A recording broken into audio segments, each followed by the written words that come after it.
Well, Charles, it's beautiful in that stance, but you can see from the shots it looks like a gray, somber day here in the North Georgia mountains. 50 degrees the current temperature. We have been battling some showers throughout the morning and a stiff east wind, so it has a very raw feeling. But, Charles, that should be behind us, and we can get to the point where we will enjoy Legends, Bandoleros, as well as our Miatas and downforce classes.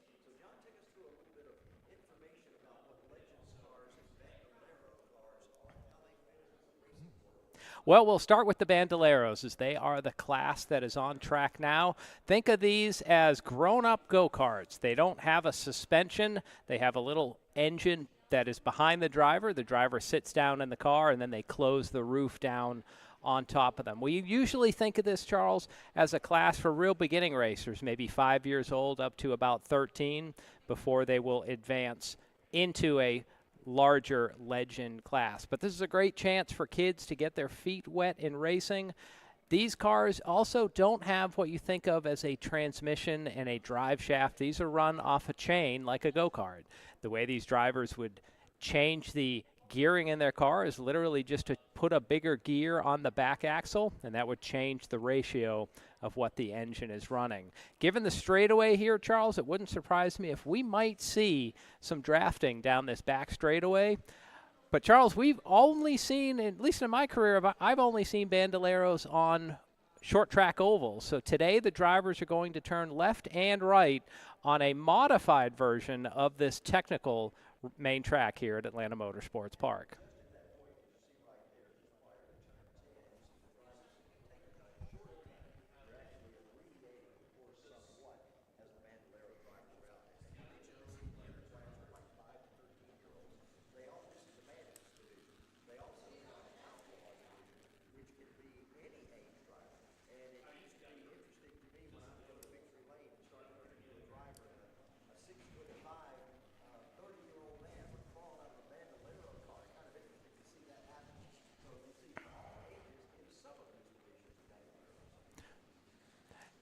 And, Charles, it's worth noting we just saw our drivers come across the cut of the track. Normally, it is a 2-mile track here at Atlanta Motorsports Park, but for our viewers, the Bandoleros came across that road you see diagonally across the middle of your screen.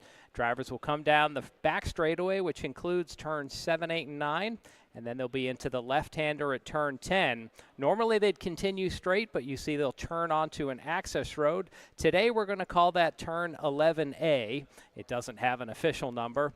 And from there they'll blend back into turn 16 with another left turn. And from there they'll head down the long front straightaway where they should reach maximum speed.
Well, speaking of go-karts, Charles will be back in action here at Atlanta Motorsports Park next week for another round of kart racing on Saturday and Sunday. So if you're watching on Facebook or YouTube, your platform of choice, please go down and hit the subscribe button so you'll get content pushed to you anytime we go live here. Charles, I'm thinking Might be the Bandolero, maybe a better aerodynamic on these long straightaways. But we've seen some, if you had a shifter go-kart, those shifters would be reaching some very, I would almost say scary speeds at the end of this front straightaway.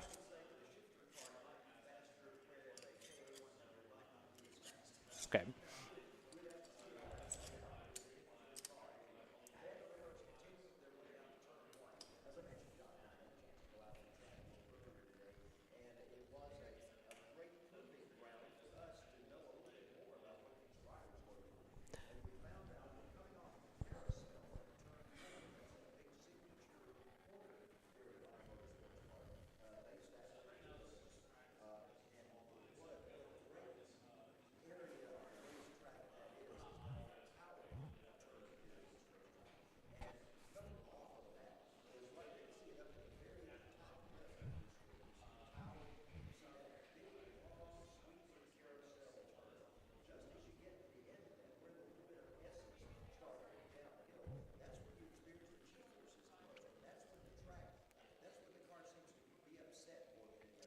Well, at least your Cadillac was upset at that point. One thing that I will say to our viewers, what's lost in this shot is how much elevation change this course has. That, Charles, we even saw turn 3 leading up into that turn 4 carousel actually climbs quite a bit.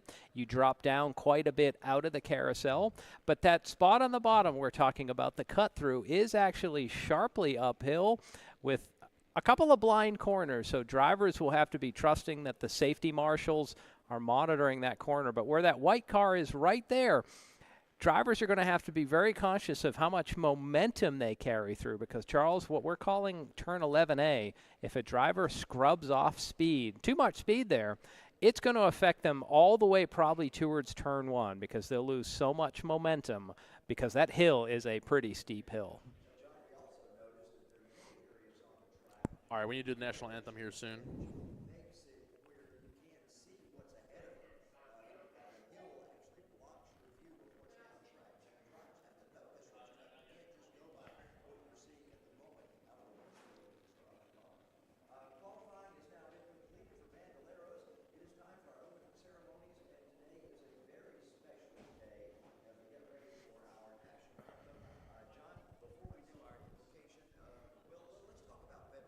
Yes.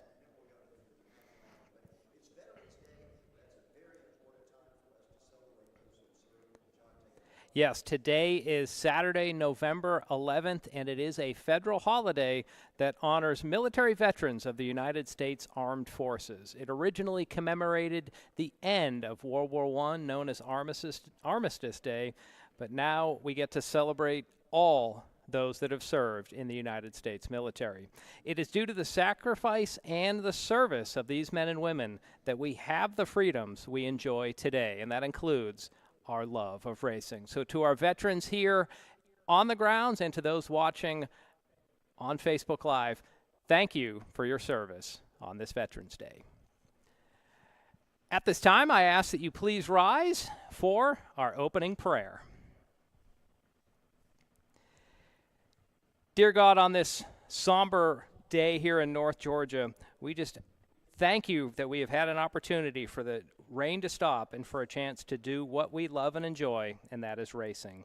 On this Veterans Day, just keep pressed on our heart the thanks we have for those that have served, and it's because of their service we get to enjoy racing on this afternoon. I just ask for safety for the track workers as well as the drivers, and I lift up all this in Jesus' name. Amen.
and the track has started to dry out. You see a lot of the graying areas on the track.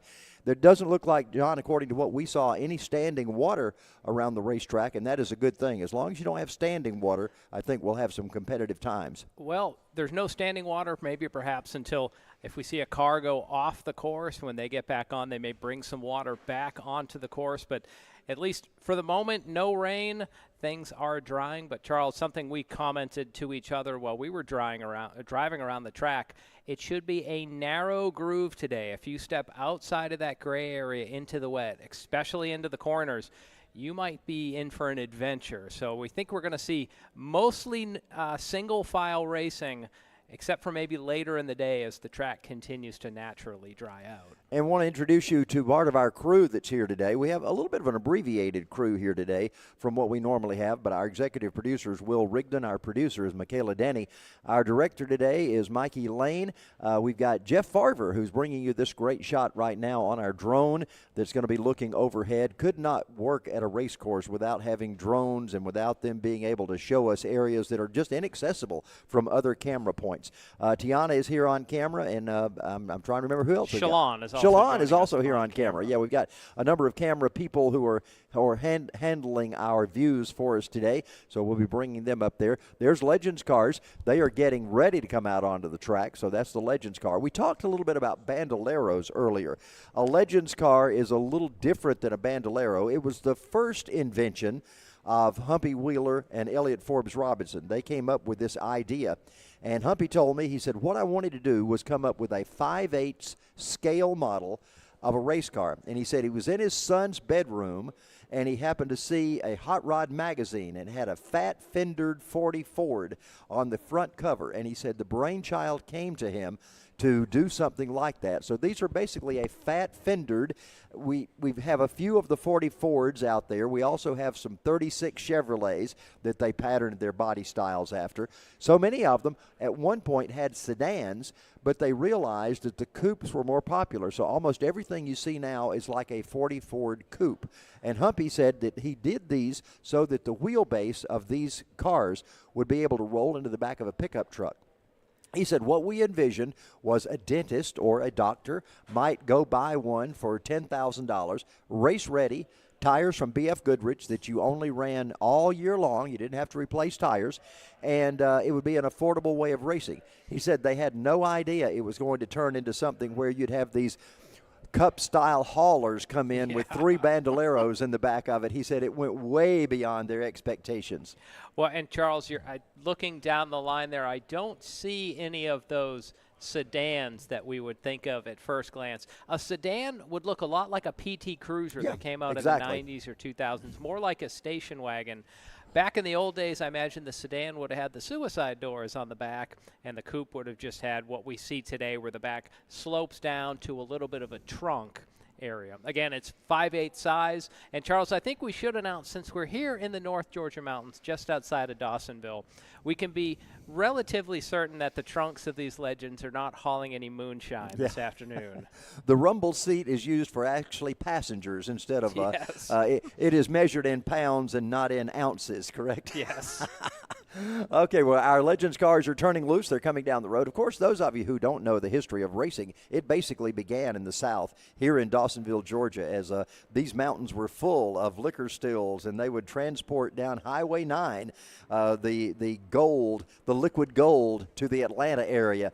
And so the revenuers would try to outrun the moonshiners, and the moonshiners and the bootleggers would always have more money than the revenuers, so they could have faster engines and faster cars. It's an amazing story of man versus machine. And for the younger viewers, revenuers would have been the alcohol, tobacco, and firearms agents that were looking for the tax money that should have been paid on the moonshine. Yeah, they were called revenue agents of that day. I taught a course for Brenau University on the history of racing in Georgia, and I had several of the old bootleggers from the day who had become great race drivers who came down and told their stories. And oddly enough, Brunel gave me a man who took our roll and did made Xeroxes for us in the class, and he was a former revenue agent from Pennsylvania who caught bootleggers, and we had some great exchanges between those two varying aspects of the way it was back in the day. A lot of fun for that, but that was a neat course at Brunel University. Coming down now, we're getting ready to go on the clock with these drivers. They're making their way around, and this is our first race of the day, as our qualifying has already been done for the Legends drivers. We've got them lined up and ready to go, and if you are a person on My Race Pass, you can catch out the lineups of these on My Race Pass. It's under the heading of Atlanta Motor Speedway because that's where these cars usually run on a regular basis on Thursday Thunder. They're working up the hill right now toward turn, we're going to call this 16. They're coming out of 11 to 16 because we cut off part of this race course. They'll be coming to the green flag here in just a moment. So we believe it's a 12-lap race. At a lot of short tracks, they'll have multiple divisions. Today, they are all coming out onto the track at one time. Michael Gannon and Hello Meza make up the front row. Let's see if they might do one more. Yeah, the caution flag is out, so we should get one more lap before these drivers fully get up to speed. Charles, some of these names that are listed are names that we have seen racing up at Lanier Speedway or Atlanta Motorsports Park this year. Carlson Youngblood, Gianni Esposito, Kyle Bacon, some of the names we have seen. These drivers don't turn right all that often, and stock car racing, turning right means your day is done. For these drivers, they're going to be turning right several times per lap. When they race at Charlotte, do they race any on the Roval at all with the Legends cars, or it's all still on that little quarter mile? It's the little quarter mile that uses the pit road as the back stretch, and then the front stretch, and then the couple of corners. So the same idea as that when they run down at Atlanta Motor Speedway. Well, we're taking them now they're coming down that area going into turn 6. This is still before they're getting ready to actually race. Everybody kind of finding out what the track's going to be like as they get ready to bring these drivers in for their green flag coming up in just a little while. It doesn't take long to get from that point back to start finish because of this cutoff in the track. So technically the drivers would have gone through turn 7 and then into turn 8 and turn 9. It's a not so straight back straightaway. That curbing there would be turn number 9. Drivers would reach a pretty high speed. They'd be hard on the brakes, and they'd be setting up for turn number 10. You're getting to see it slow here. We believe the next time around they will be at speed. So that's turn number 10 on the main track.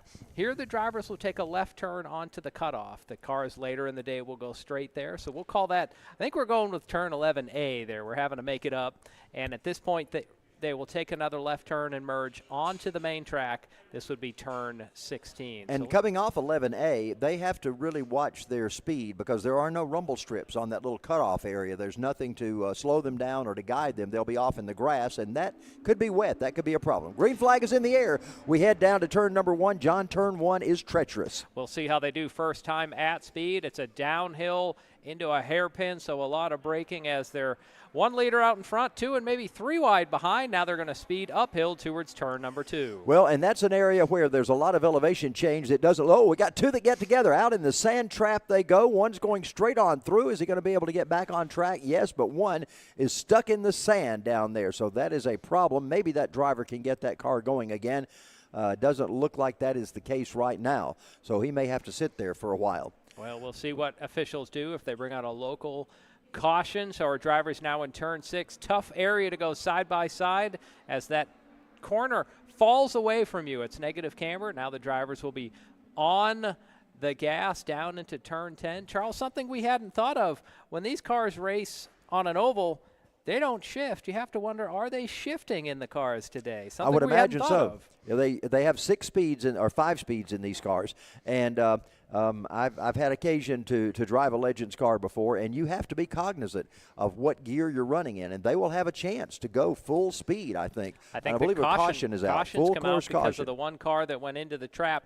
The sand traps are designed to slow the car down so they don't hit guardrails, but we saw, Charles, the one car was able to keep its momentum and get through the sand trap, but the other car, once you get stuck, your rear wheels will tend to sink in the sand if you try to get going. So they'll have to fish him out, for lack of a better term, and there we can see our track crews working. We can't get a number on which car that is. We're going to be able to get a number here. Jeff Farver is going to get down there and get us a number on that car. So it's either 16 or 91. What do we? I can't tell. No, what is that number? 94. So that looks to be Hayden Wise, and he's hopefully going to get a push or a pull out of there. Hayden joining us from Huntersville, North Carolina this afternoon. This is a really good look at what makes a legend. You can see that 30s or 40s Keystone Cops era look to a car, and that would be one of those coupes where there'd be enough room for the driver, and then the trunk drops down where they might have a rumble seat. And they're, I guess they're going to pull him out backwards. I would assume that's what's going to happen with that vehicle, but looks like they're up against it to push it, but we'll find out what's going on. I don't see a strap between them right now. Maybe that is what that is. No? No, they've just got the pusher tires on the front, so I think they only have an opportunity to do that. Let's check out what happened as those cars came off turn number 1 and how this incident came to be as they bring their cars out. Let's see, they're changing the mode of attack right now, I think, John.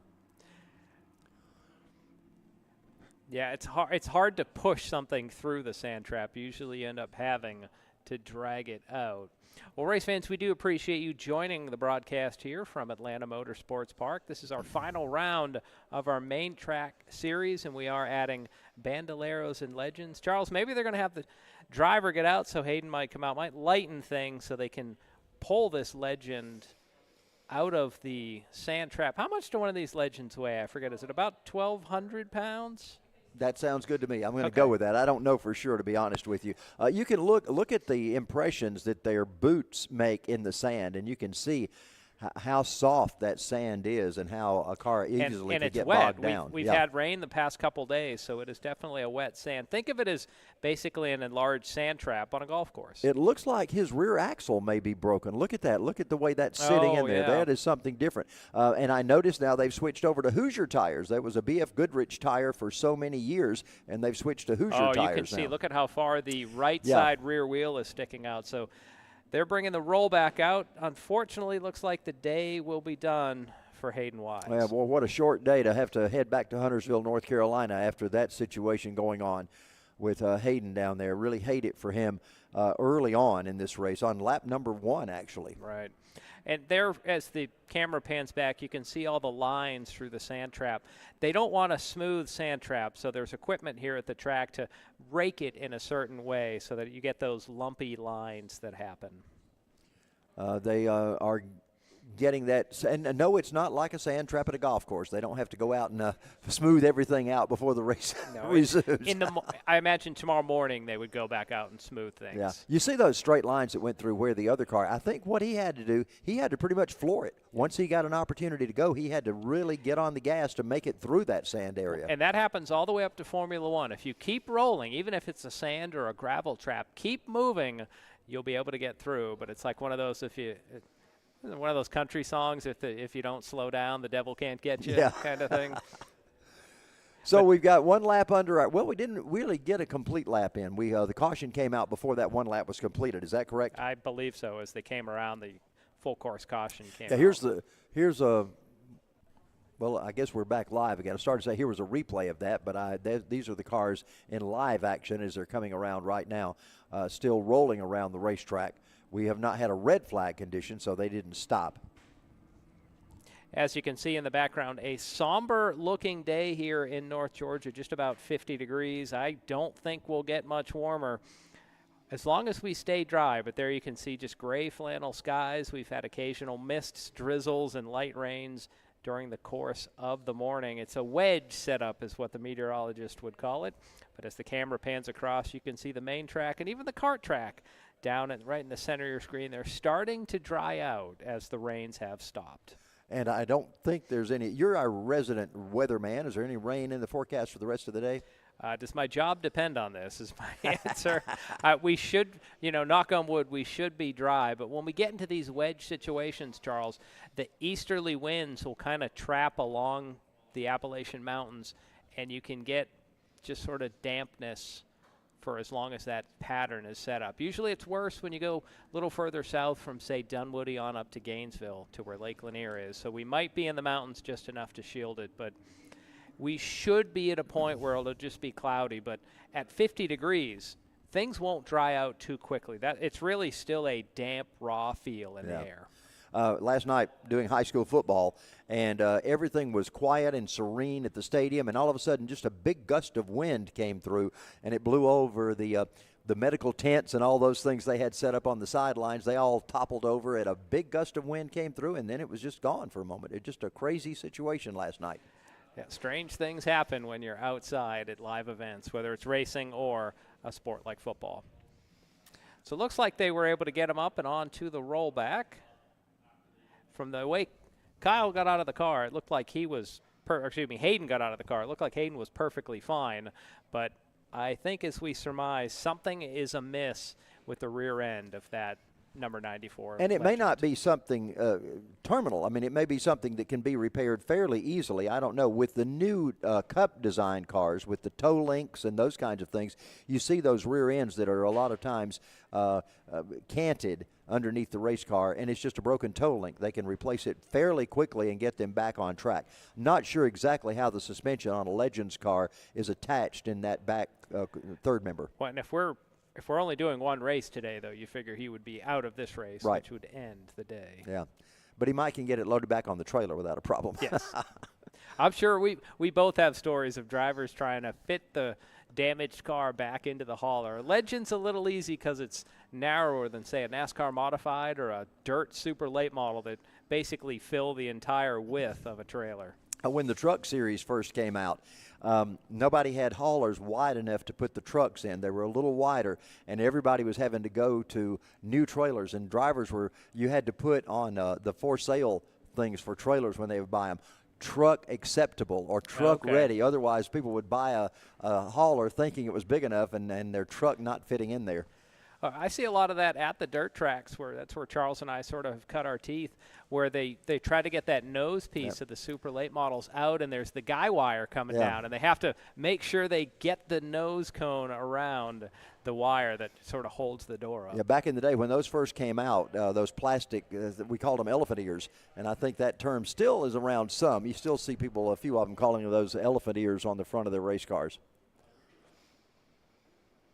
But, John, you don't remember the days of dirt late models when they had the 8-foot-high plexiglass wall on the side of those. I have seen the wedge era when they would do – with the wedge was sort of the way the front and the top of the car looked. But looks like we're going to get back up to speed here. So we'll talk about wedge cars later. I see a green flag waving, so we are back underway in our Legends race at Atlanta Motorsports Park. And Mike Gannon was the leader going into this, and Mike has now been passed. I believe that's Elio Mesa, who has gotten to the lead point on this race right now. So he kind of snookered Mike Gannon and got around him. Now Gannon's working back to the inside, and this is that area that's off camber. When you come down the hill, that is where the most G-forces occur, and Gannon in the 41 right now is just ahead of the 87 Oh, look, we Mesa. got one off in the ground. Oh. Mesa goes out in the grass, and there's no grip in that grassy area, and he might lose the entire field. So Mesa swung wide off turn 5. Other cars making some contact. Plenty of action here on lap 1. Wow, what an interesting corner that turned out to be in turn number 6. They're coming through turn 11A right now as they bring it up the hill. So there comes Gannon. He is your race leader, and I believe that's going to be Jackson Reynolds in second spot in the 9 car. We got another one. Gannon's off course now. Yeah, our leader lost course. We've said the cutoff might be the most wet part of the course, so lap 1 goes in the books. It's still saying Gannon scored as the leader, so maybe it was Reynolds that went off. Luke Yarborough settles into second place. Yeah, Gannon is way ahead of the field, so that was not him that went off course. He was ahead of that whole situation. Gannon now goes up into the tower turn over in turn 4. And we talked about the elevation change there in turns 3 and 4. But look at this double wide action going up into turn number 4. Yeah, we don't see that in the Miata classes, so a great battle for 4th through 7th. They almost get single profile. First car on your screen there, that's the 22 of Gianni Esposito from Tequila, Georgia. He's getting maybe a little chrome horn from the 28 there as Jack Lamar tries to force his way through at turn 6. Well, Lamar is getting passed now by the 48 of Kyle Bacon. We've seen Kyle Bacon win a number of races, and we know he's a fast car, and it's going to be interesting to see how he handles this road course here at Atlanta Motorsports Park. So drivers working through spots of dry, and there you can see still a dark color on that cutoff, which means it could be wet and less traction. We're looking to put lap 2 on the board. Michael Gannon, still your leader. Well, they come by start-finish right now, and we watch them on the fastest part of this race course as they go down the front straightaway and then have to brake hard going down into turn 1. And, Charles, we don't know what kind of brakes these legends may have. They may not have the amount that we normally see drivers need here at Atlanta Motorsports Park because of the elevation. Something we'll watch in the closing laps especially. Yeah, if they start to fade, they may have to do the Fred Flintstone thing and stick their feet down there. Open the door to slow them down just a little bit. So recap of your top 5 as they run right now. Michael Gannon is your leader. Luke Yarborough second. Jackson Reynolds third. Gianni Esposito fourth with Kyle Bacon in fifth. Now we see Bacon moving to the inside of Lamar, so heavy action right there for fifth place, a 3-car battle between Bacon, Lamar, and Noah Ryan. Well, Lamar is going to take that spot back. You know, he was the driver that went off course a little earlier. He's got a fast race car. He was running in third position at that point. He worked his way back into the field, and let's see if he's going to be able to chase anyone else down. Actually, I think there's 2 48s, both the blue cars. So the 48 that's ahead is Kyle Bacon. It is Noah Ryan that is the trailing car in that trio as they come to put lap 3 on the board. So what we're watching there is Lamar, Mesa, and Ryan. And Lamar is up to 6th spot now. He's right behind Kyle Bacon, but quite a distance between he and Kyle's making a pass right now. Looks like Kyle's going to the inside of Gianni Esposito as he goes through turn 2 and 3. That's an uphill portion that leads to this long signature turn number 4 based on the Nuremberg Ring's carousel corner. They come down the hill, and it's quite an elevation change there as they come down into turn 5. And then, of course, that hairpin turn in turn 6. You got to get woed down enough. Check this out. Double wide coming through turn 6. That is Mesa, who was our outside pole sitter, working to the inside, I believe, of Jack Lamar there. So, Charles, something that we didn't mention on that first lap where Mesa goes off into the grass. Not only do you have to lose a ton of position, when you come back on the track, you have all the grass, all the junk on your tires. It would take a couple extra turns to clean off your tires to get back to normal grip. Not mentioning. And a car just went off that access road turn there. So that's become an unexpected pinch point on the track. That was Jackson Reynolds once again going off that turn. Well, we got a real problem down in turn 1. 2 cars off and 2 cars together down there. I think that's Noah Ryan and Ryan Mesa. And Mesa, you're right. That's Mesa and Ryan, and I'm not sure. I think Jack Lamar was in that, and probably Jackson Reynolds also might have been the other car involved in that. So a full-on Donnybrook in turn number 1. Looks like all of them were able to get back underway. Here's a replay. Oh, Charles, I got to wonder if that first white car maybe didn't brake and just gave the black car of Mesa a little push down into turn 1, and that forced Mesa around. Yeah, that was that precipitated the entire 4-car spill over there in turn number 1. Now you see everybody catching back up once again. You know, that's one thing about these cars. You may have a problem, but they catch up quickly. They've got a lot of force. They've got a lot of torque to be able to get those cars back up to the other pack of cars as quickly as possible. So great mid-pack action here out front. Michael Gannon, your leader by over 3 seconds. And then it's Luke Yarborough in second, another 3 seconds back to Gianni Esposito. So our top 3 are sailing away, but you're seeing great action in the middle of our pack.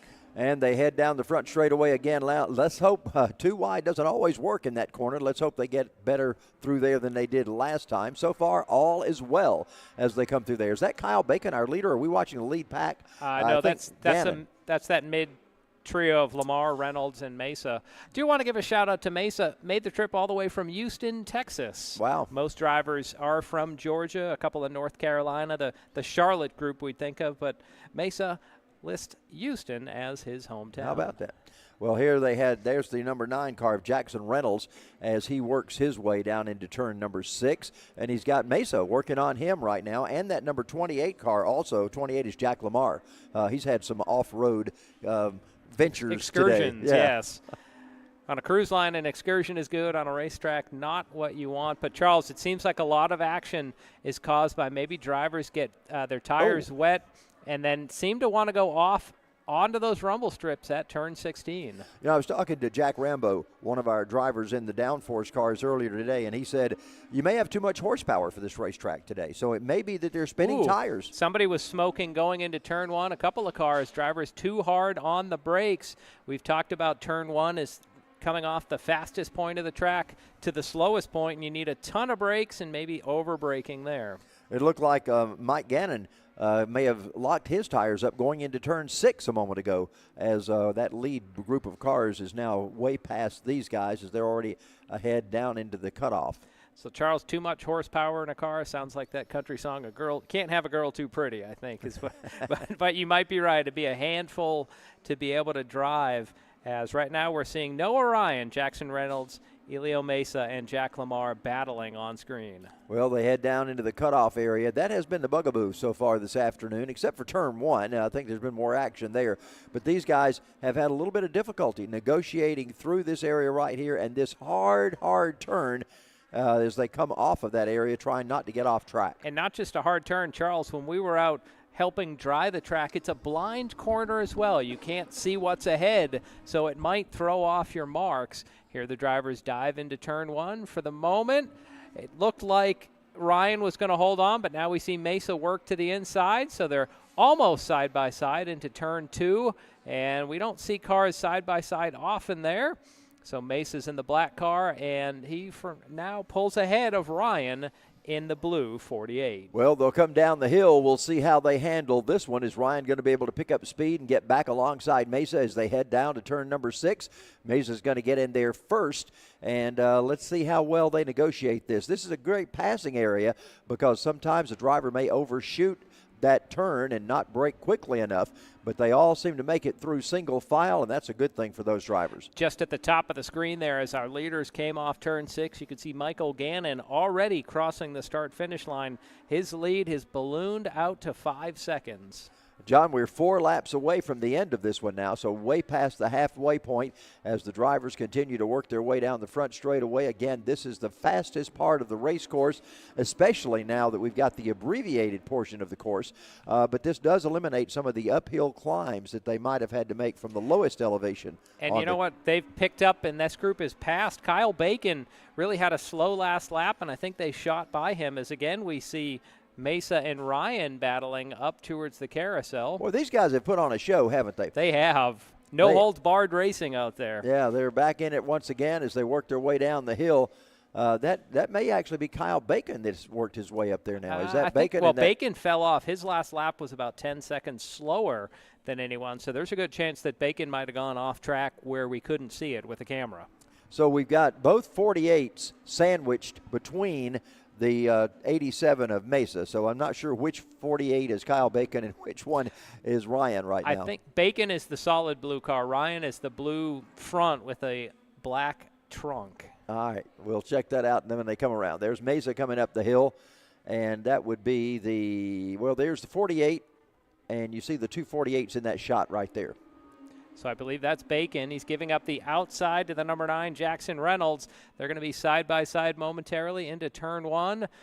Bacon on the inside, Reynolds on the outside, so Bacon holds on for now. The big winner out of that, Mesa. Look at how big a lead he has opened up, but there goes Reynolds back to the inside of Bacon. So Bacon's car seems to be fading in our closing laps. Yeah, and Reynolds has come alive all of a sudden in his number 9 car, so that's good for him. He had some problems earlier on the track. Now here comes Bacon back on the attack. Look at this. Boy, you could see how loose he was going around that triple apex turn.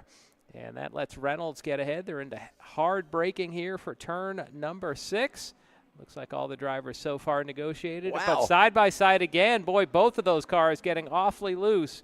3 wide. Who would have thought you could do that here at Atlanta Motorsports Oh, my. Park? Look at this going into turn number 8 and down into 10. and then they work their way around, and we've got a new leader of that pack of cars right now. And Mesa's checked out from this group. He was in this shot a half a lap ago. Now he is several seconds ahead, as in this group, I believe that's Jack Lamar, was able to go and pass several cars. Lamar picks up 3 spots on 1 lap. Well, Jack Lamar has had quite a day. He started out on that first lap going off course, and he's had to make his way back from the very back of the field up through here. So he's done a good job. Now we got a battle of the 48s. Yep, on the making the move forward there, that was Noah Ryan. Bacon is in the pure blue car, seems to be fading. He was very far ahead of this group, but has been losing sort of a couple seconds per lap. Well, we're coming by now. We have completed 10 laps out of the 12, so final 2 laps are underway for these Legends drivers here on this. Oh, around goes Ryan. Oh, my goodness. That was, yeah, you're right, almost going into the tire barrier there. Looks like he's able to back up. Hopefully he'll be able to get back on track, but the slick grass strikes again. Wow. And now here's the cutoff area as they get ready to turn up through it. And Lamar has been able to get ahead of this group now that what was a large pack of cars has now turned out to 1 and then 2 behind them. So the drivers starting to get separated out and spread out front. Michael Gannon still the leader, just about 4 seconds ahead as they're again side by side, Reynolds and Kyle Bacon, as they see the white flag. Well, that means we're on the last lap of this one right now. There's your leader coming through turn number 6. That is Michael Gannon, and he's bringing his car around. He has not got a lot of competition going on behind him right now as Luke Yarborough is back a number of areas away from him. But we still got a battle going on right here mid-pack. So the 48 in this shot is Kyle Bacon. Jackson Reynolds behind him in the white, number 9. A very proud number for this area of Georgia. Today it is Jackson Reynolds running that color and that number. And he tightens up on Kyle Bacon, and he's going to make the pass as they come off turn 6. So put Jackson Reynolds in the number 9 car up 1 position. Crossed flags are out. Michael Gannon going to be coming to the checkered flag. He'll come by. He will get the win. Luke Yarborough was running in second. Let's see if Luke continues to be in that second spot when he gets to the start-finish line. He was, and that was Mesa going by on your screen for 4th. So good recovery for a driver who pretty much fell back to 8th on the opening lap. Jack Lamar finishes 5th. Reynolds gets beaten at the line by Kyle Bacon. Wow. So Kyle Bacon finishes in 6th. John, you and I have done a lot of Legends races over the years at Lanier National Speedway. Pardon me. We've seen them run, of course, at the Thunder Ring at Atlanta Motor Speedway and a lot of different places. But this has been one of the most entertaining Legends races. I don't think I've seen this many passes going on and strategic racing like we've seen here today.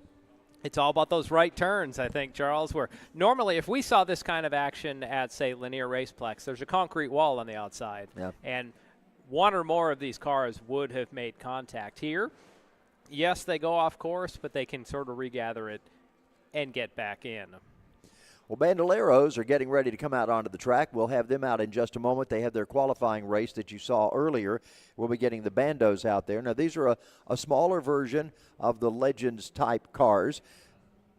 Oh, we need all Legends, all Bandolero drivers to the grid. Bandoleros to the grid, please.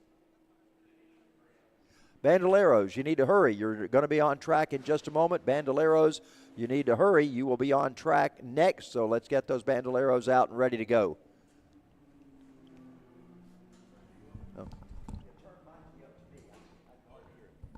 And here we're getting just a look at some of our downforce cars. They will be in action later, but I'm sure, Charles, these drivers are keeping a keen eye on how wet the track is, where that light gray line is moving and growing around the track, because that will change how a driver has to attack this 2-mile surface. And don't forget, when these downforce cars go out there, they will be running the full course, so we're going to get to see that true turn 11 through turn 15. And of course, these cars have slicks, so they're going to be running it at the end of the day because we're going to try to get the track as dry as possible before they go out with a different type of tire. Bandolero cars are coming out onto the track now. As we were saying, Bandolero cars, a smaller version of the Legends cars. They still have motorcycle engines and they still have the same type transmissions, but they are a smaller version, a go-kart, if you will, go-kart version of the cars. And the two parts that make them most similar with a go-kart. One, as we mentioned earlier, they don't have a transmission or a drive shaft. They just are run off a chain like a motorcycle would be. The second is these cars do not have any springs in the suspension, much like a go-kart. The frame has a little bit of flex in it, and then there's the wheels beneath that. So really the only flex in these cars would be the sidewall height of the tire. Looks like we're going to have two groups of Bandoleros setting up for their features today. And on screen, I believe that's Wyatt Coffey out of Waynesboro, Virginia. And behind him in the 46, that is Lane Christensen. Christensen, a local Georgia driver. Most of these drivers, I'd say they're elementary or middle school age. Many of them are active on social media, so they're just weaving back and forth, trying to get some heat into those tires, as well as just to widen out the parts of the track that are wet, trying to get everything as dry as possible. Javier Soto out of Marietta looked like he was third in the line.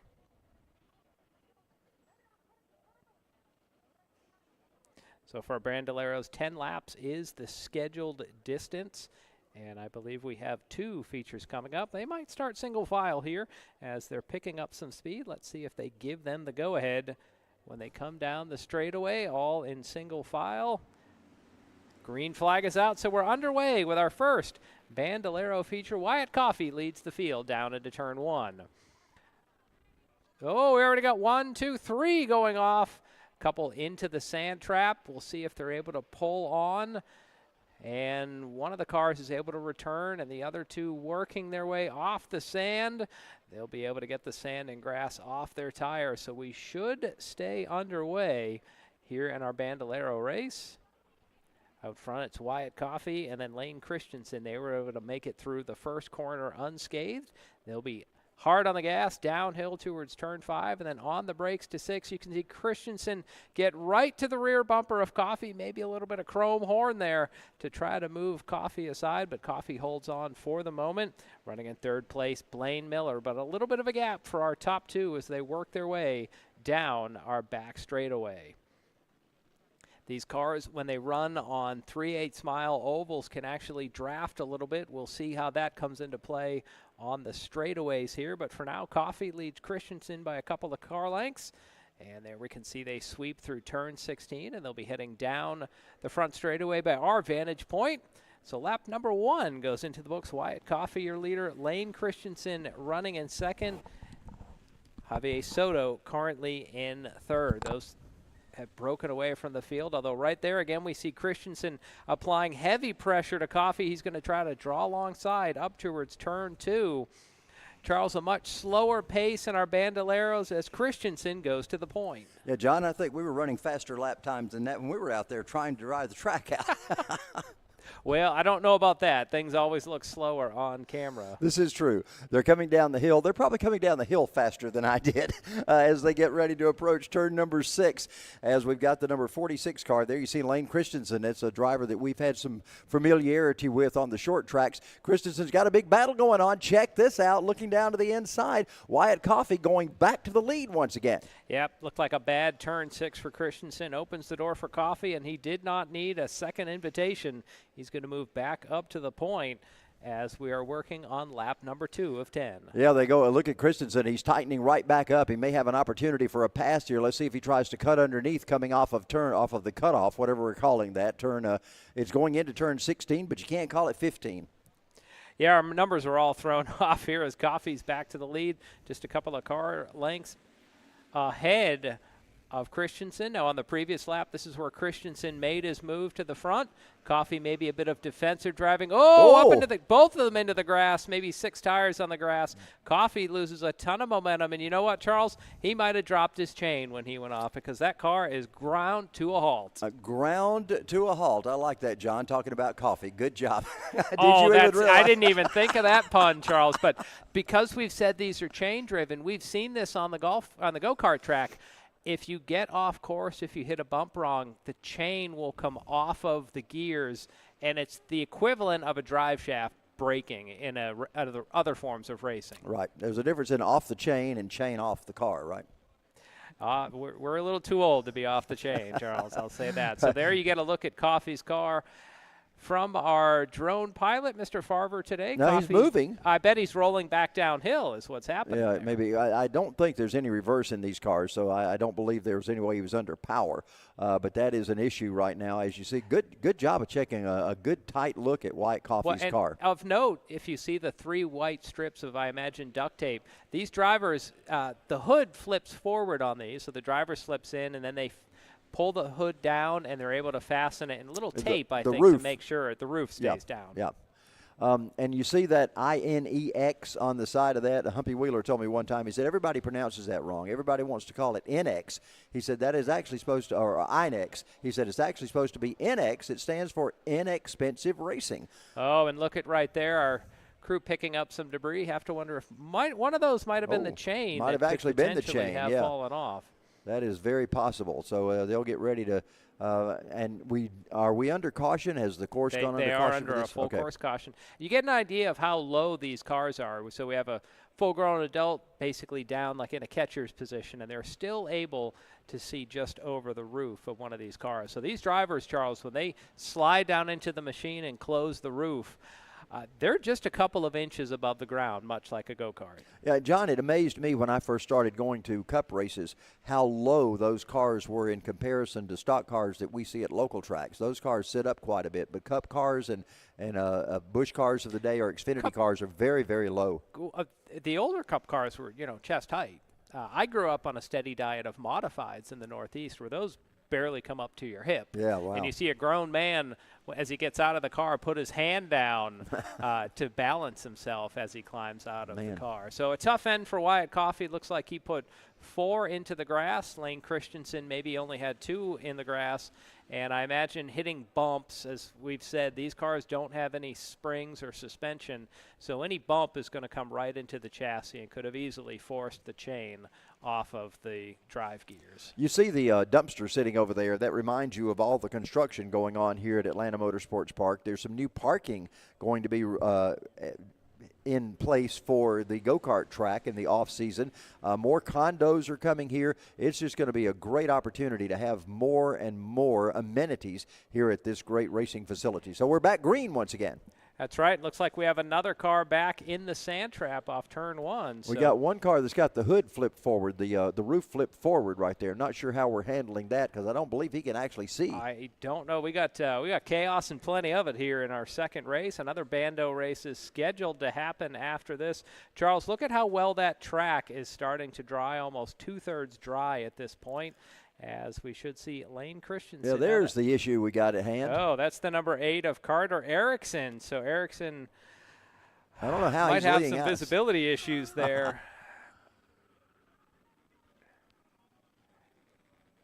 And my race pass shows they're under green flag. I can't tell if they're at speed there with the speeds they run. Yeah, it's hard to tell, but I do believe they're racing. They're not tight together like they would be if they were under caution. So I think we've got a race going on.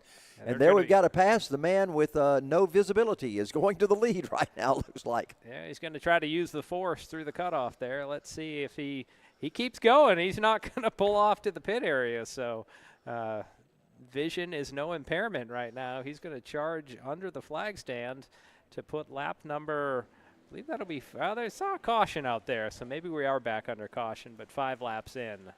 And the way that driver's seats are made and the way that belts are nowadays, you can't really slump down in the seat. You're pretty much locked into wherever you're going to be position-wise. I'm confused why the hood would have flipped, or excuse me, the roof would have flipped forward.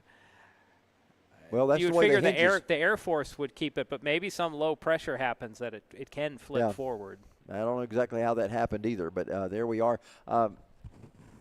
We are under green. The laps keep winding up. We're 5 laps in out of 8, so we are under green flag conditions right now. Javier Soto is your race leader in the 95. Lane Christensen in the 46. Wyatt Coffey is shown in 3rd. I don't believe that's the case because Coffey is out of the race right now. Yeah, he was off on the side. We have another car going slow off of turn number 6.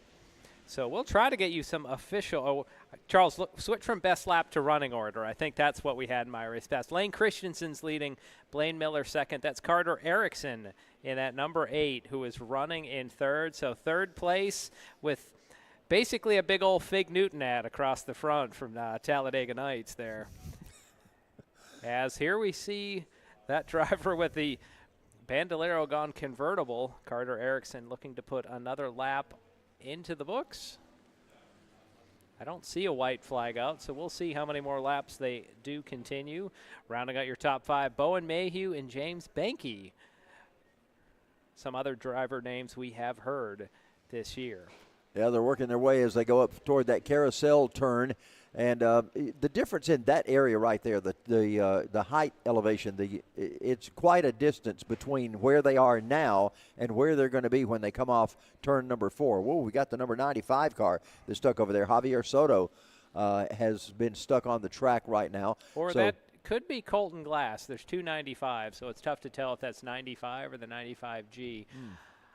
You could see a name over the door. I can't tell if that says Glass or I'm just straining my eyes for it. But, Charles, we've had a season's worth of drama packed into these few laps here for the Bandoleros. And check out this side-by-side working out of turn number 6 as they go into that little 7. There's that car that stopped on the racetrack. That's right there at number 7.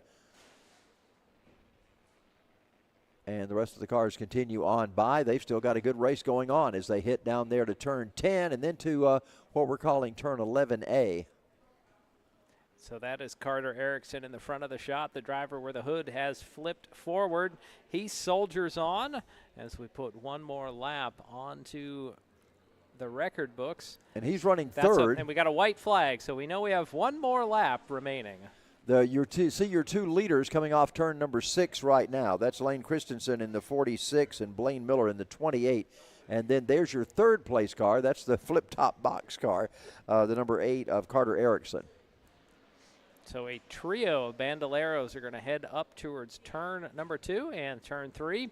That will set them up for one final trip around the carousel as the checkered flag is out, waiting for Lane Christensen in that 46, who's had a dominant performance. Christensen is officially your winner, and he's about 20 seconds ahead. So we're going to focus in on this battle here, which I believe is Carter Erickson, Bowen Mayhew, and James Banky, just about nose to tail on the final lap. Well, they come through turn number 6. They all make it cleanly through there.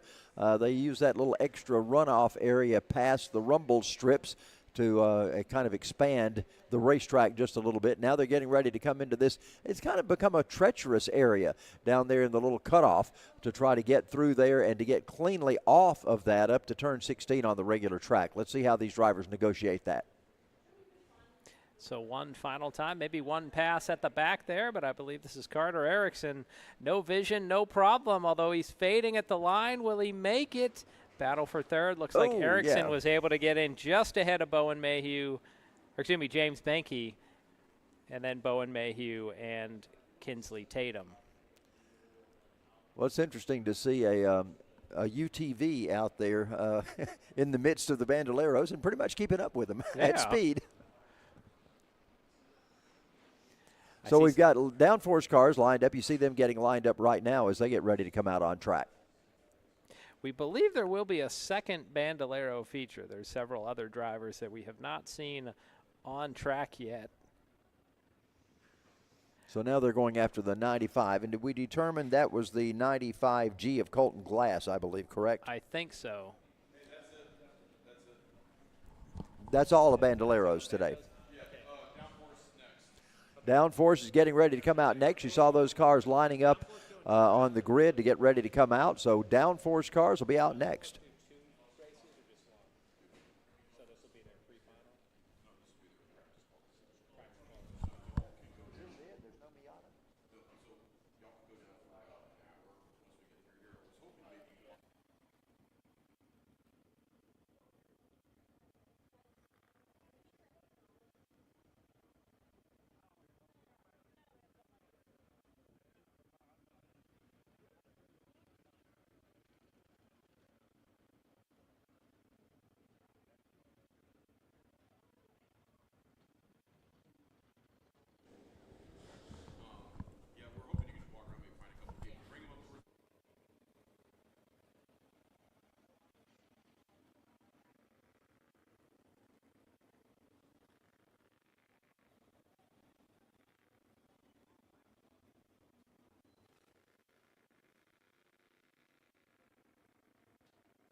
Can I have your attention, please? All Bandoleros and Legends cars. Podium finishes are going to be at about 10 minutes, so please be at the podium. Top 3 in each division, please be at the podium in about 10 minutes.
Well, race fans, I am here with Blaine Miller, one of our Bandaleros drivers who was out in the first feature.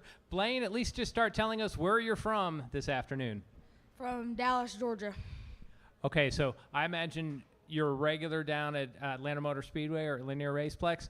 What was it like the first time you at speed had to turn to the right? It was crazy. During the practice session, I spun out coming out of pit road, and I just can't thank the Bacons enough for getting the car fixed and putting me out there with a hot rod. Now, Blaine, I think you finished 4th overall out there. So if you had the chance again, would you want to come? We're getting you finished 3rd overall. Okay. Would you want to come back here and have another shot at Atlanta Motorsports Park? Yes, sir, totally. All right, and we do have to ask, since we've mentioned Bandolero drivers a lot, They're kids. We say they're kids out there. What grade are you in school? 8th. Okay, so middle schooler, we'd say. And you said that you technically would be Bandalero's outlaws when you're racing on the ovals? Yes, sir. And what separates an outlaw from, say, I think it's the rookie, or what's the other term beside outlaw? What makes the difference between an outlaw and a bandit? The rookies have to run a special plate, so they can't go as fast as the bandits and outlaws, but the difference between outlaws and bandits are just the age. The oldest you can be to be a bandit is 12, and you can go from 13 up. You can be 100 years old and run an outlaw car. Well, I don't know if we're going to find me in one of those cars. So, Blaine, congratulations for coming to Atlanta Motorsports Park and coming home third this afternoon. Thank you. Is there anyone you want to thank before we break? I just want to thank my mom, my dad, Dan, the Bacons, everybody that works on that car and puts me in that car and helps me with that car. I just can't thank them enough, and the people putting on the show. Timmy up there in the race control room, I mean, he's done an amazing job, so I just want to thank everybody for putting on the show. All right, Blaine Miller, third place in Bandaleros today. Blaine, don't go too far. We'll have podiums in just a few minutes.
Race fans, I am now with Javier Soto, another Bandolero driver. Javier, this isn't the first time we've called your name. You're a regular over at the kart track, isn't that correct? Yes. Yes, it is. And which classes do you run when you're at the kart track? I just run junior. LO 206 or? Yes. Okay, so today you're in Bandolero. How was it being out there in a Bandolero on this road course? Hard, but not hard. Like, it's hard when you get the tires dirty after you go off. That's like the hardest part. Also, it's hard when we don't have the gears right. I have to push harder. But still, I think we got the gearing as close as we could because we kind of grinded the previous gear we had in qualifying. So you had to do this race all over again. What changes do you think you might make to your? I don't think we'd basically change anything. I think we'd I'd run that race almost the same way I would. It's just I wouldn't have pushed as hard going into like turn 6 and turn 1, because like turn 6, sometimes you push really hard and you end up finding yourself on track. Like you like to use the patch, and when you want to use the patch, you can kind of get away with pushing it harder into the corner. But there, I ended up pushing it too hard and misjudging it, and that got the tires dirty. And when I went into turn 1, my tires were already dirty, and that was just it. And you said to me before the interview, trying to get through the sand trap, it's a catch-22. You have to maintain the speed to get through the sand trap, but you described it as what specifically when you were going through the sand trap? Almost impossible to get out of. Like last year, I was somehow able to get out of it in the race I was doing here. So, yeah, it's like 1 in a million to get out of the sand trap and somehow keep going. I'm lucky I was able even to get a push out from the sand trap, but I just wanted to finish that race. At that point, I was hoping we catch a caution, I could possibly get my lap back, but that didn't end up happening. And texture-wise, how do the bumps on the main track compare to what you've experienced on the kart track? The bumps, the bumps weren't really that big. I didn't really feel too many big bumps really at all. The kart track, the bumps are definitely bigger, because they're smaller, but these bandos, they have suspension, so they absorb it in the front. And now, final question, will we see you next week when we have the doubleheader at the kart track? You never know. All right. Well, we'll be looking for you. Javier Soto, one of our Bandolero drivers, this afternoon with Blaine Miller. And we'll see who else we can find before we have our podiums coming up for Legends and Bandolero's cars.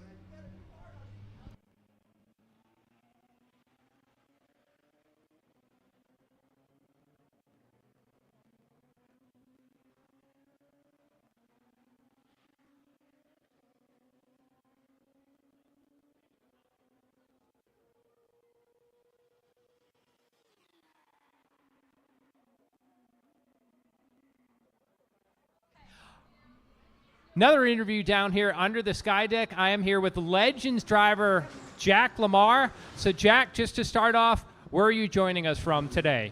From Houston, Georgia. Yeah. Yeah, okay. And I believe Houston is also where Ray Nickel is from, I believe. So, tell us about your experience out in the Legend on track today. It was super fun. I had a blast. The only thing was my brakes weren't as good, and I kind of was running through people, which I didn't want to do.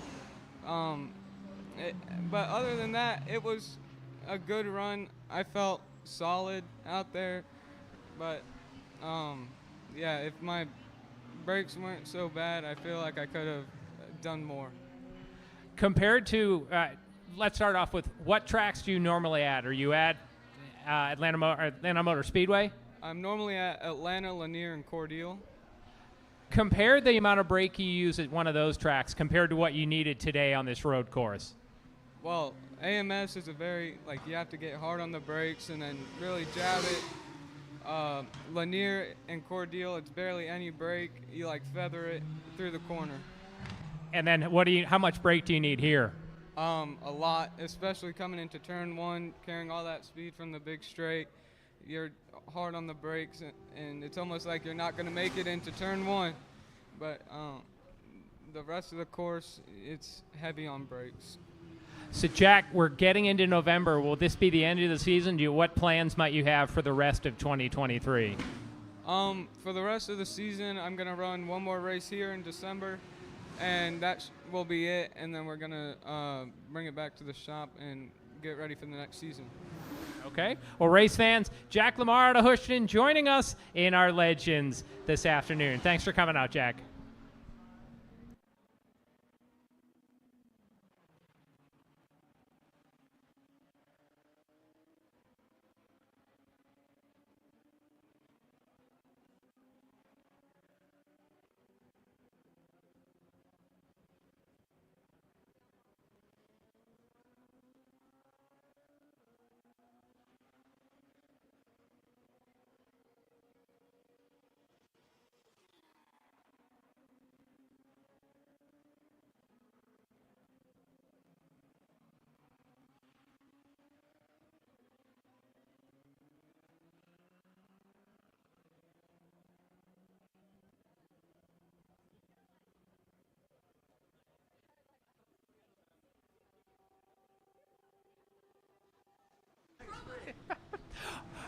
Well, race fans, I'm here with Emma Britt, who was not racing today, but Emma, tell the viewers a little bit about yourself and what you've been doing in racing.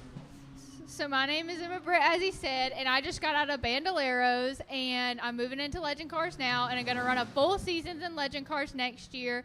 And this has been an amazing journey in the Bandos, 3 years, and just finished second in the nation, gotten a lot of track records, track championships, and it's been a really awesome journey. And I do want to point out for our viewers, I think you said you've won 30 races or 30-odd races this year, so it's been a successful campaign. Next year, you're going to the Legend. Two-part question, the easy one. Will we see you here? Will we be here? You can just nod your head. Yeah, that's the right answer. Okay. The second question, what's the thing that you're most either exciting or dreading as you move from Bandolero going up to Legend? I'm excited to try a new adventure. I've drove the same car for 3 years, and it's the only car I've ever drove, and I already tested it, and it was really exciting. There's nothing I really dread. I'm just excited to learn.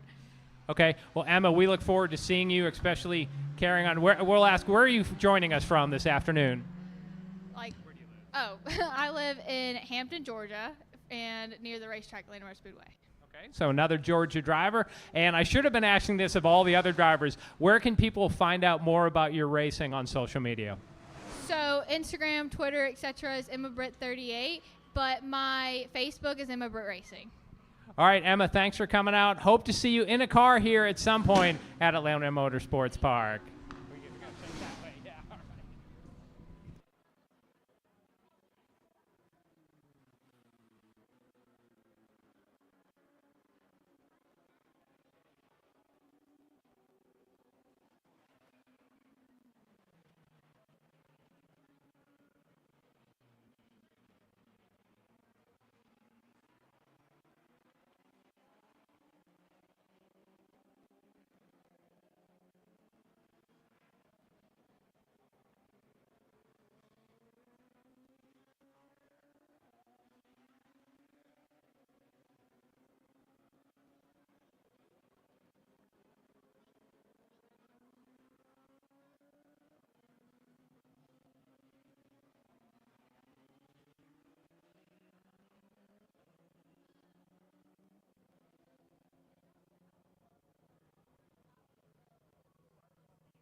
Attention, all Legends and Bandolero drivers. We will be doing podiums now just beyond the sky deck. Podiums for Legends and Bandoleros.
Once again, Legends and Bandoleros drivers, the smoke machine is ready, the podium is ready, and we're ready to give out some medallions to our top 3 this afternoon.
Drivers and race fans, we're now ready for our podiums, and we'll start with our Legends division. Scoring third in Legends this afternoon, car number 22, Gianni Esposito.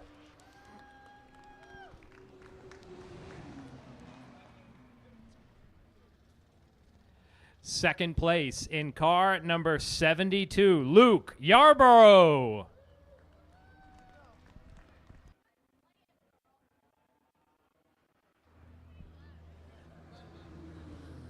And our Legends winner this afternoon here at Atlanta Motorsports Park, Michael Gannon.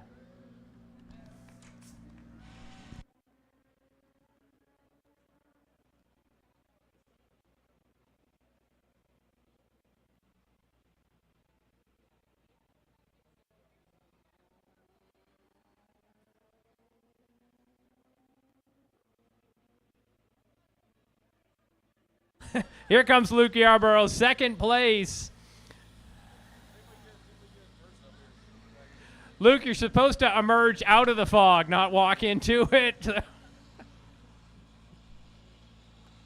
How about a round of applause for our second and third place?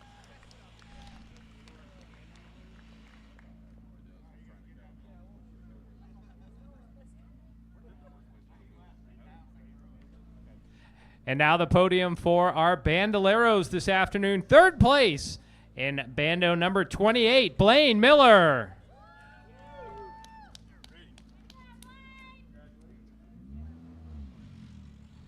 Second place, car number 80, Bryson Nichols.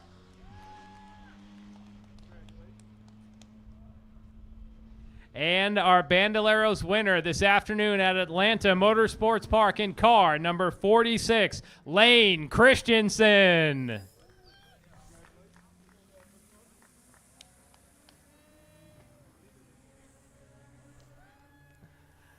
How about a round of applause for our Bandoleros podium this afternoon?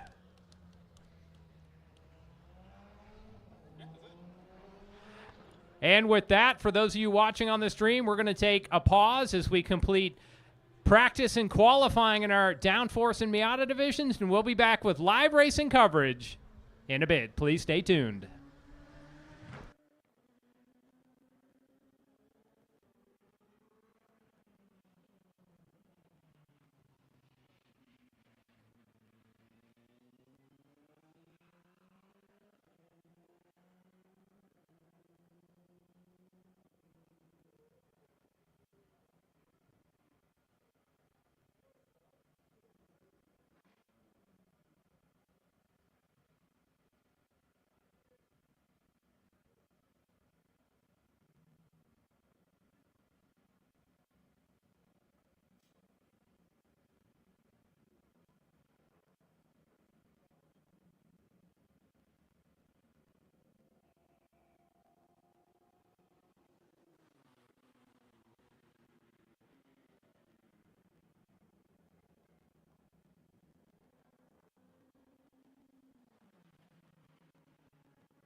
All right, we need all Spec Miata, all historic drivers to the grid. All Spec Miata, all historic, all Spec Miata and historic.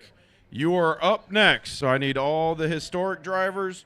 Spec Miata, Spec E30, make your way to the grid.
All right, all legend and not legends, all Miata and historics. Miata and historics. You need to be on the grid. Miata and historic drivers. You need to be on the grid.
Miatas and Historics should be on track right now.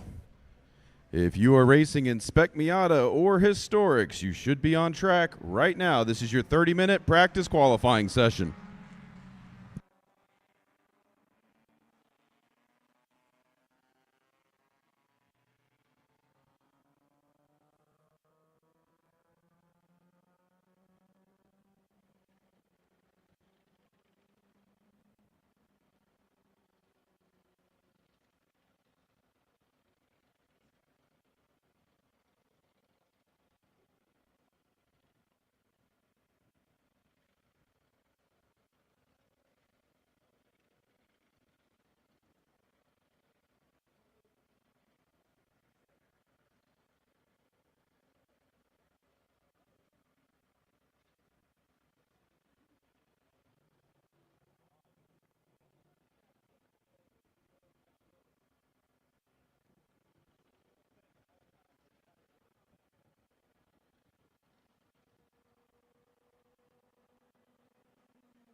Can I have your attention, please, in the paddock area?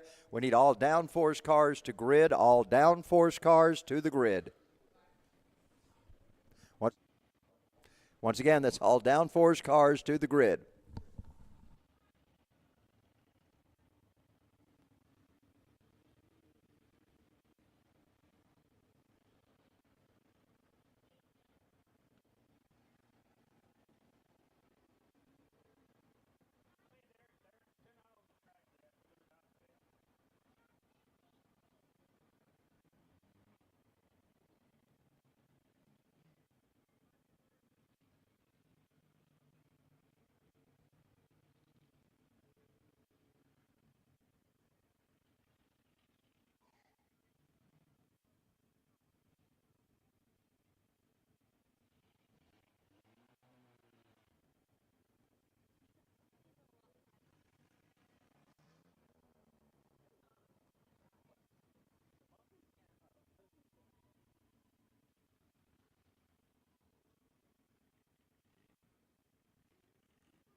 And welcome back to Atlanta Motorsports Park. Getting ready for another part of the afternoon as the skies have not really cleared much, but the track conditions have gotten much better. John Matthews and I are joined now by Tyler Edwards, who is just a resident expert on all these downforce cars. Man, it's glad to have Tyler with us. Tyler, what do you think about today's action? How is this going to affect the drivers with the track conditions being like they are?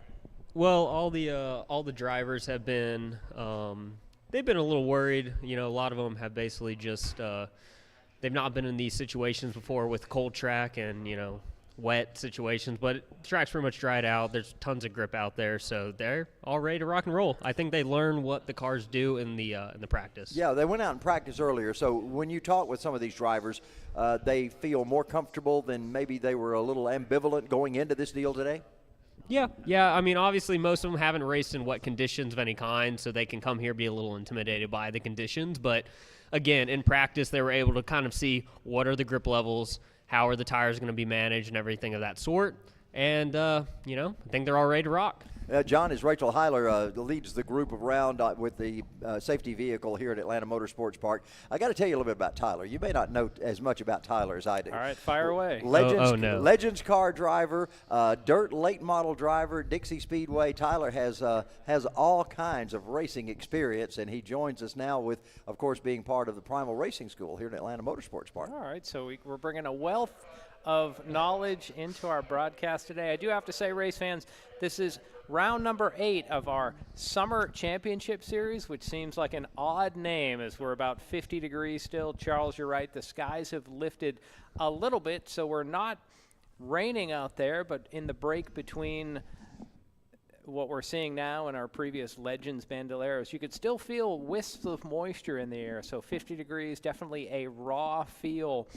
The track should stay dry, but boy, this summer name really doesn't seem to fit based on what we have this afternoon. Well, and one thing that surprises me, we had the Legends racing out earlier on the short portion of the racetrack, and it doesn't seem like it's dried any more than the big that didn't have any drying going on. So the atmosphere itself has dried the track out quite a bit. Well, viewers on the right side of the screen there, you got a quick view of this ice pad, the skid pad, the slick hill, just some of the amenities here at Atlanta Motorsports Park. That's a way that you can test driving in pouring rain or in icy conditions. One of the things that you would get as a member here, you can check out all the details. Go to atlantamotorsportspark.com. Jack Rambo's on the pole for this race. I talked to him after his practice and qualifying time out there, and he said, man, the track ran great. I talked to him earlier this morning, and he was a little concerned about the track conditions then because they run slicks on these cars. And but he went out, set fast time, sits on the pole for this one. And I asked his crew chief, I said, how do you think Jack did? Got to get better. He's always saying, got to get better. No matter how good Jack does, he's got to get better. That's every racer. Every racer gets out of the car, well, I think we just need to find a little more forward bite or a little more speed. They always looking, and Tyler is probably no different when you were racing. Drivers always trying to find that extra edge. Yeah, I mean, as a driver, you have to look and see where can I improve, where can I get better. You're watching the other competitors on track with you saying, what are they doing better than me, and what do I need to work on? So you're studying, where are you losing time, where are you gaining time, and, that's the racer's mindset. Didn't you say that Raiden Nichols in the yellow car? Yes, he would be in that yellow just on the right of the screen. It's an unlimited downforce machine, so we've said names in the past, SR1, SR3. So Tyler, could you give us and the viewers just a brief rundown? What's the difference between the different classes within the class we'll see? Sure. So in the downforce class, just quickly before we go green, we have a couple different styles of race cars. The most prominent group of cars are going to be Radicals. They're built in the UK, and the two most popular models is the Radical SR1 and the Radical SR3. Aside from those are both their own class. And then we have an unlimited class. That is what like Jack Rambo's driving, which is a Praga. And then we have, again, as you mentioned, Raiden Nickel is in that West prototype. So the West prototype, is that sort of the older model that's been around longer than, say, the Radicals or the Pragas?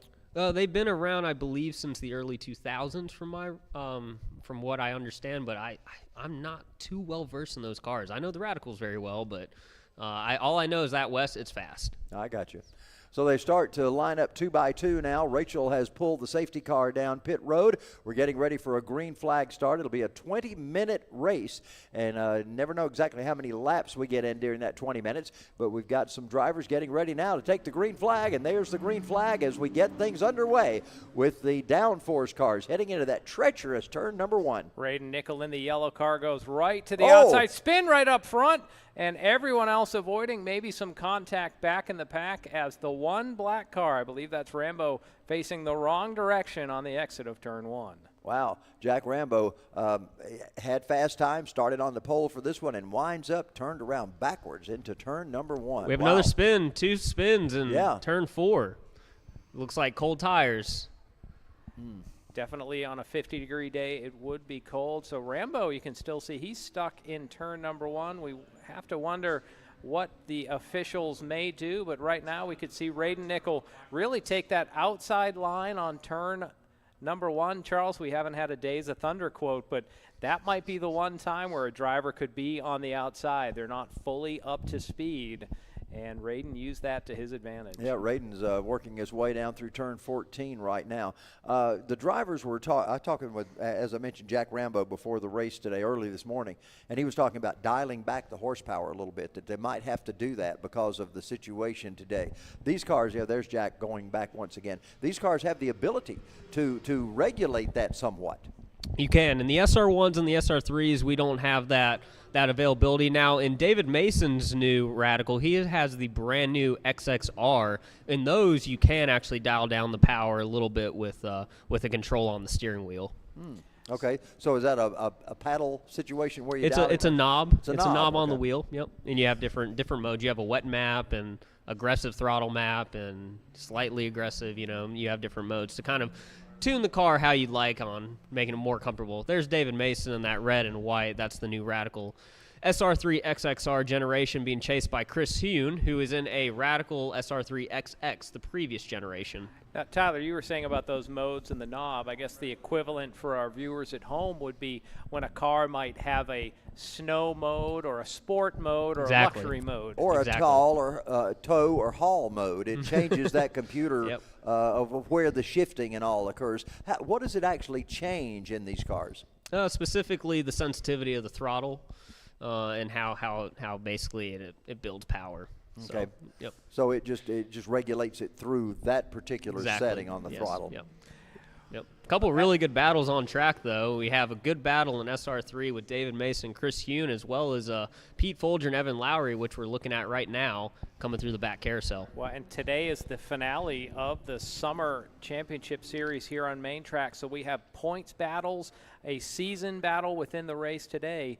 In the SR1 class, Pete Folger has clinched first place, but in the SR3 class, Chris Hune leads Mason by 70 points, and Greg Folger has locked up third place. In the Unlimited division, Rambo has clinched the win there, but with 2 races, each race would give 100 points to the winner, and we have 2 today, so we could see some swings in those positions, especially that race between David Mason and Chris Hune. Yeah, Chris Hune, I would assume that he would be the top of the points in this because we've seen him have some really good races all year long. He's been here every race, and Chris Hune has certainly done well in his division. We saw Braden Nickel just about ready to put Jack Rambo a lap down, it looked like, out there just a moment ago. Yeah, and I'm guessing with the situation with Jack, I'm guessing it's just cold tires. He just tried to get on power coming down out of turn 1 and just simply had cold tires. And that's why, in this situation, we give the drivers a couple outlaps to try and really generate as much tire and brake time as they can. And it's unfortunate for Jack for qualifying there and then having that happen in turn 1, but it's part of it. Tyler, you have had some asphalt and dirt experience, and many of those drivers, they will weave back and forth to clean the tires off and to maybe generate some heat in the tires. You don't see that happening in cars like this. Why is that? No, I mean, you can scrub your tires, and that does ideally clean them off, but for the most part, when you're coming onto the track, they're not covered in a lot of marbles and dirt, so it's not something you absolutely need to do. It can help generate a little bit of temp.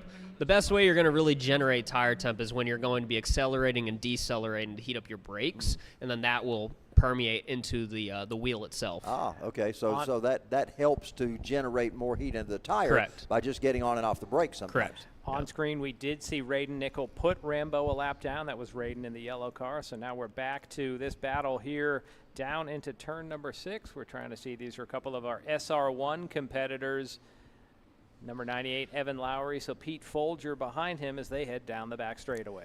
Tell folks, if they're interested in getting involved in downforce racing, how they can get involved with the Primal Racing School and get to be part of what goes on here at Atlanta Motorsports Park.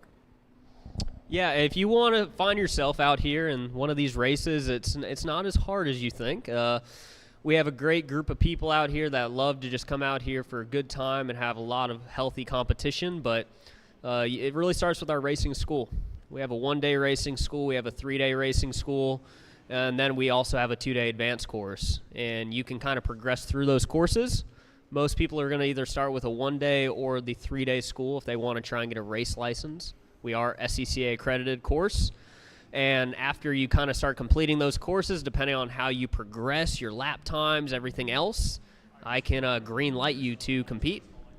And now where you're saying it is a class that they take is on the what website would they go to perhaps purchase a class, or with Christmas coming up, maybe have a special present under the tree? Yeah, so, basically, if you want to look into our class, you're going to go to primalracing.com. That's where all of our information is going to be at. And then from there, we have a couple dates coming up. We do have a winter discount, and where you can apply a discount code. It's REVUP, REVUP. And that's going to give you a nice discount on any of our upcoming schools the rest of this year. We have a really tight battle, though, right now happening with David Mason and Chris Yoon.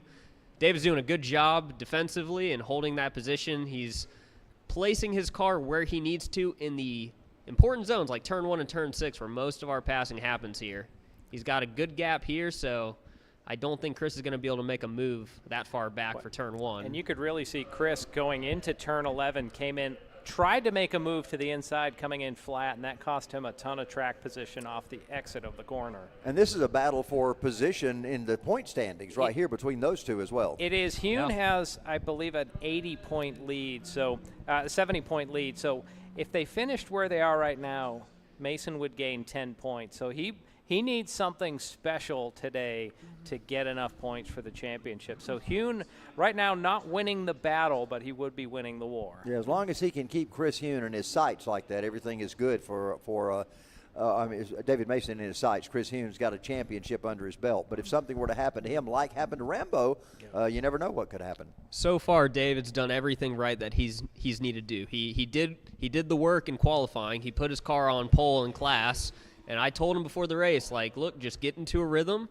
Don't be too much. Don't be too worried about what's going on in your mirrors. Just hit your marks, and and try and stay in front. And so far, he's done that. We're almost 10 minutes into this race. Yeah, that's Raiden in that West downforce car. Tell us a little bit about that car. What's different? Obviously, the looks of it is different than a Radical. So tell us what dynamically is different in that car. Well, it's going to be a bit lighter than the Radicals, and it is going to have a bit more power. It still has a bike motor from my understanding, but it is going to be significantly lighter. I don't know the exact specs on it, but they are very capable of going very quickly. So now how does it compare to the Praga? Praga's in that same boat with Radicals, a little faster, a little lighter, correct? Yeah, the Praga is a little different just because it has a full carbon monocoque. Right.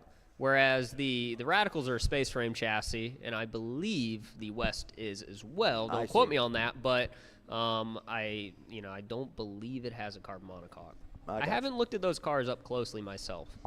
Well, we got that battle going on. It looks like David Mason's got a little bit more advantage on Chris Hune right now as they continue in that battle. Now you see drivers heading down into turn number 6. They've got to really slow it down there, and we've seen drivers overrun that. In the Legends cars and Bandoleros today, we saw a lot of drivers overrun that corner. That's an easy one when you're coming down that hill to not gauge properly. Turn 6 is a treacherous corner. It's very, very difficult, and we talk about it pretty much every month we're here doing this. But turn 6 is a very deceiving corner because right there you're braking going downhill. You're asking a lot out of the front tires.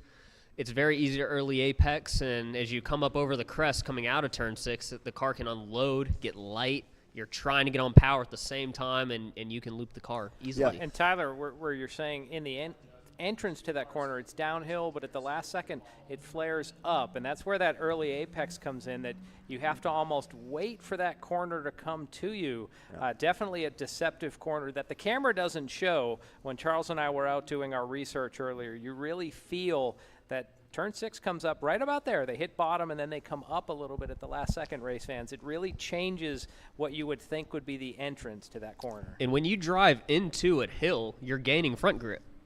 So then that's telling you, oh, man, I'm slowing down. I need to get on the gas. I have a lot of grip. You start getting on the power with the steering wheel turned, and then you crest that hill, the car gets light. All of a sudden, you're not ready for it, and the back end can swing around. Yeah, it amazed me how long that you have to stay in the turn before you can accelerate. And going through that turn, wow. Chris Huhn getting right to the rear bumper of Mason. Mason sweeps wide off 13, so just a car length between our second and third place competitors. They're about 30 seconds behind leader Raiden Nickel. Now we're seeing Mason in that white and red downforce car open up a little bit of gap as they head past the start-finish line. This is by far the best battle we have on track right now, and one thing that you can have the effect of is aero wake in the back section. So as Chris Huhn is getting right up behind David Mason coming out of 13 into the big sweeping carousel, if he's right tucked up behind him, he doesn't have a lot of downforce on that car because David Mason is putting a bubble of air. So that helps when the draft in a straight line, but when you're trying to turn, you need that front downforce and that front grip. So that is something that can happen with the aero wake of these cars. That phrase you said, aero wake, in NASCAR, we may consider that term dirty air. Or here we go, Chris Huhn right down to the inside in turn 6. Ooh. We'll see if Mason gets the run off the corner, and he does. Sure did, wow. Race fans, maybe the way you might experience this if you're on the interstate and you get close behind a semi, you can feel your car wanting to shake around as that dirty air comes off the back of the trailer. I will guarantee you this has been the longest 11 minutes of David Mason's life. He has been under attack by Chris Huhn this entire race thus far. He's been doing a great job keeping his composure, hitting his marks, and not overshooting. I've not seen him lock up his brakes. I've not seen him overshoot any corners. And but, man, he's probably wondering, how many more laps do I have to go? So let me ask you this. As a driver, whenever you start to have someone behind you and you're wanting to hit your marks on the racetrack, how do you drive defensively and still hit your marks and race the track instead of racing that other person? Well, it's easier said than done. You know, it's a situation that a lot of drivers have to learn over years of experience with racecraft. But it's really about knowing the track as best as possible, understanding the racetrack you're driving at, because you have to know where are the common passing zones. And then approaching those zones, where do I place the car? How can I manage that, maybe back up the apex a little bit, and then accelerate out even more to not allow them to get any kind of a run of any sort. So it's really understanding the race track you're driving and where are the common passing zones, and then working from there. We noticed where these cars are right now going into turn 7. There's a hill there that you really can't see from the television perspective, and you have a blind spot. You can't see what's over that rise. You have Correct. to know the racetrack to be able to set up for that next turn, because you can't see where you're going. Yep. Of the 16 corners at Atlanta Motorsports Park, 11 of them are blind. Wow, 11 out of 16. Yep. Man. I should ask which one's not. I think turn 1's not. Turn 1 kind of is. Turn 1 is of essentially blind as you're approaching into it, because if we wait, as we're watching on this stream, David Mason is now crossing start-finish line. There's Chris Huhn. Wow. It's not really until you get right there, that's when you can actually see the apex. Yeah.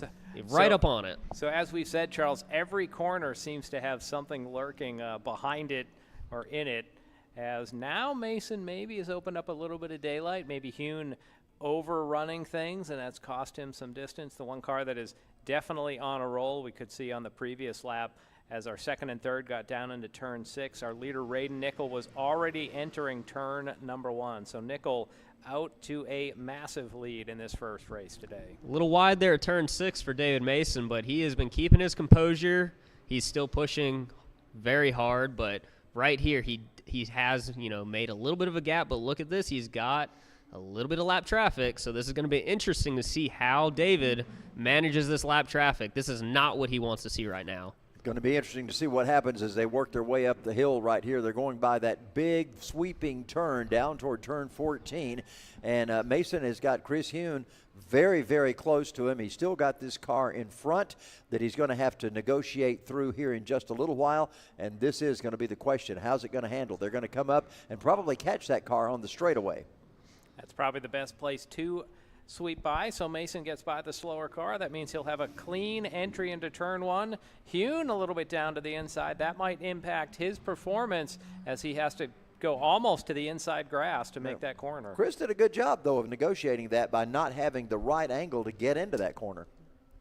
Well, we'll see what that does off the corner, if that lets Mason extend his lead, as once again we're watching race number 1 of our downforce division. Raiden Nickel, your leader. We're focusing here on David Mason and Chris Hune in their battle for second.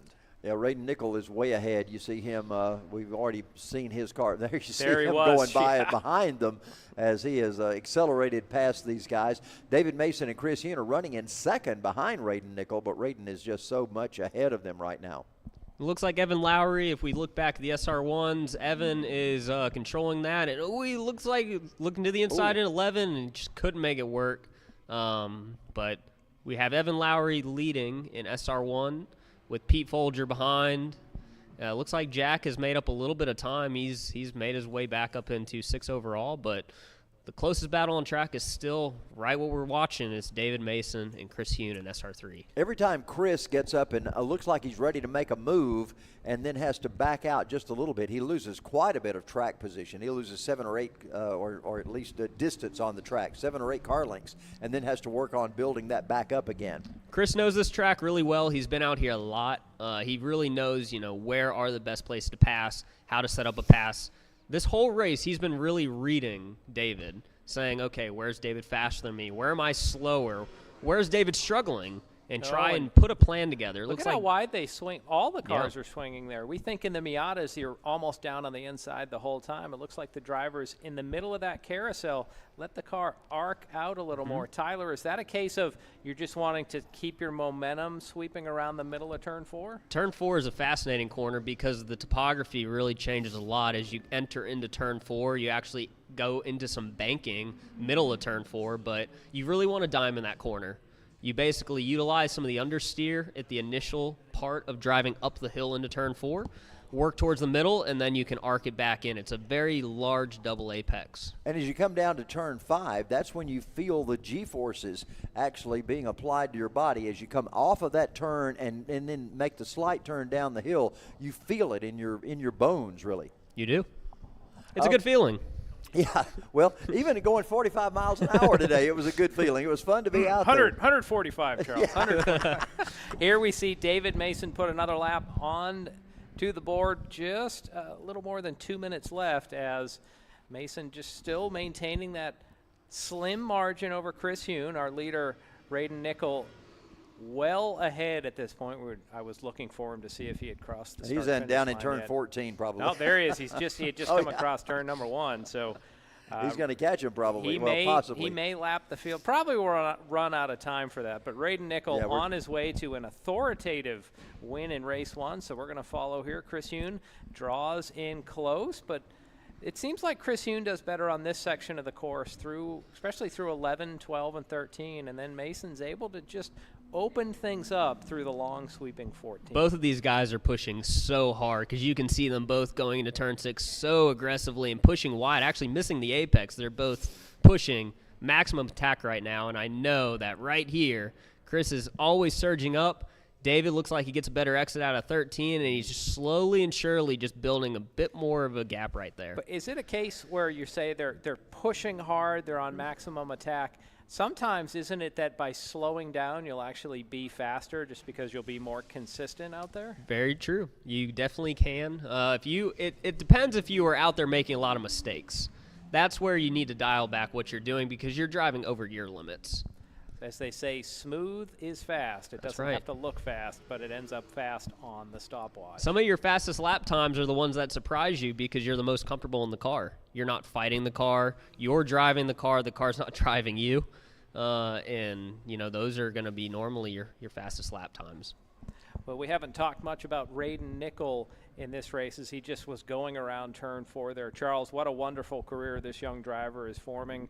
He's done a lot in the Miata class here and at other classes. Now we're seeing him move into downforce as well as at other classes. So Raiden Nickel, a bright future ahead of that Houston, Georgia driver. Of course, he was a go-kart champion. Many times we saw him at the go-kart track He as well. still holds several records across there. So he has a great future ahead of him. If you're not friends with him and his family on social media, I urge you to do that and just keep up with what all he's doing in his career. So once again, our second and third place comes off 13 through the long sweeping 14. Then they enter this complex of 15 and 16 modeled after the Eau Rouge complex at the Belgian Spa course.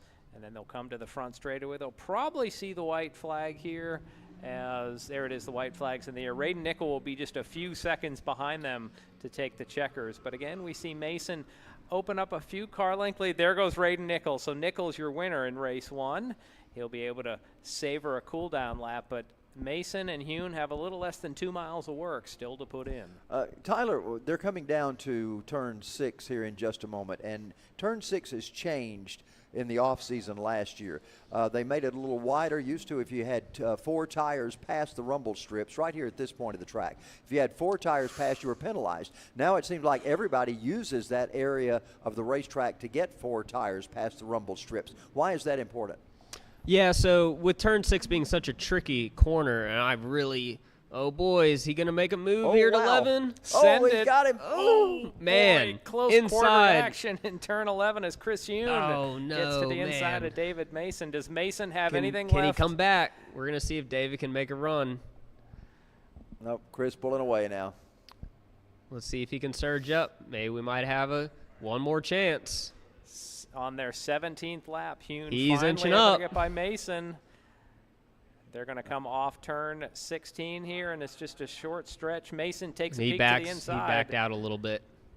Chris Hune takes your win. Wow. Last lap. That's pretty Great neat. job to Chris Hune on just being patient, playing his time, and it looked like David was kind of just being a little easy there going to turn 10. Here's a replay of it. Hune sends it up the inside of 11. Made a little contact, looked like. Yeah, and Mason almost right to the edge of the pavement off the exit of that corner. Wow, he did exactly what you said, Tyler. He watched every place that David might have been just a little off and then capitalized on it. Yep. And with that, Hune now leads by 80 points over Mason, so he's almost secured the championship for the season. I'm still extremely happy with how David Mason raced. I mean, he qualified on pole. He led so much of that race in his class, controlling the field, controlling, everything he was doing. He had good composure, but, you can never count out Chris Hune. Yeah, that was pretty amazing. Miatas, we need you to the grid, please. Spec Miatas, it's time to get those cars to the grid. Spec Miatas, let's get those cars to the grid and now, I believe please. also Historics, we need you on the grid. Yes, so Historics also. And Miatas, we're going to change things up as we move away from our Radicals.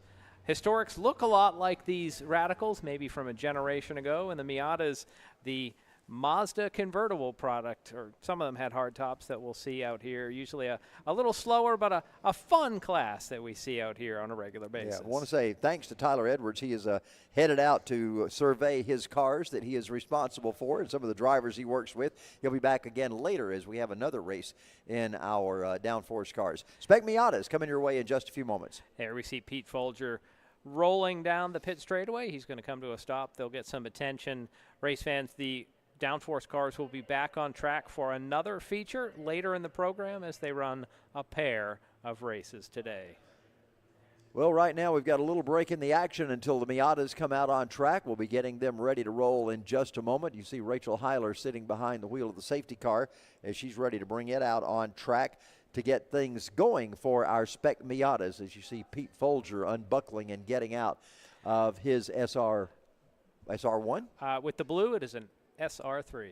All right, we're going to be finding out a little bit about our winners here in just a moment. I think John's going to go out and talk with Raiden Nickel and possibly Chris Hune as well. Be interesting to find out about Chris, about that great race that he had with David Mason and how he was able to negotiate around him down in turn number 11. That was a pretty interesting pass for this afternoon on the last lap. So in just a moment, John will be out to get our winners and find out who we've got out there. In just a few moments, Miatas will be on the track. Spec Miatas, you see them right now working their way down to the area of the track where they will grid. So Spec Miata is getting ready to go. We have some new names in Spec Miata today that I have not seen at this racetrack. So we'll be highlighting those as we get to our starting lineup for all of these drivers in just a little while. Many of these drivers in this Spec Miata class were not even born when these cars were actually production cars and made. Spec Miata is obviously older Miata cars that we'll have on track. We'll tell you about that in just a little while. Let's go down to John Matthews. He's got a pretty jubilant Chris Hune down there.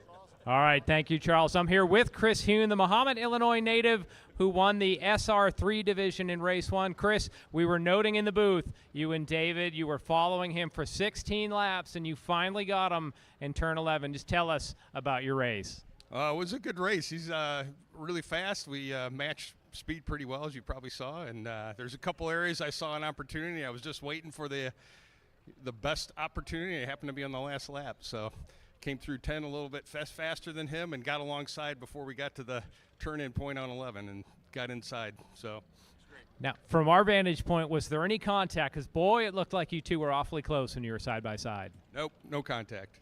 Okay, so a clean pass. Chris, congrats on the win. We know you got a quick turnaround to race 2, and we know you gained 10 important points towards the championship. So we'll see Chris later. Next, we'll see if we can get David Mason over here for an interview. David, we got Shalon here, so we just want to hear about, you were doing great for 16 laps. What was your vantage point of what happened is on that last lap where Chris got by? I think he set me up. That's what I think. Back in turn 10, he was well behind me the whole race. So I started to lighten up a little bit there in turn 10, shouldn't have, and he took advantage of it. He was not slower than me in turn 10. He was making me think that. That's what I believe he did. All right. He's a good driver. Congratulations to him. Season champion. He's awesome. Race be clean, so it was good. All good. So you have one more race coming up. What changes do you think you'll make to maybe just find that little bit of extra speed so you can take home the class win in the second race? Well, this time I can follow him and watch him the whole race. So I'll find a spot, hopefully, where I can take the lead and come home with a victory. That'd be awesome. All right, thank you, David Mason. Race 1, second in the SR3 class. They'll be back on track soon, but first, we're going to send it back to the booth with Charles, and we should see Miatas and the Historics on class in a few moments. Yeah, Miatas and Historics are on the track right now, and they're behind Rachel Heiler in the safety cars. They work their way through turns 10 and 11 in that area down on the racetrack. Let's check out the lineup. Bill Miller in the number 5 is set to go alongside Matt White in the 67.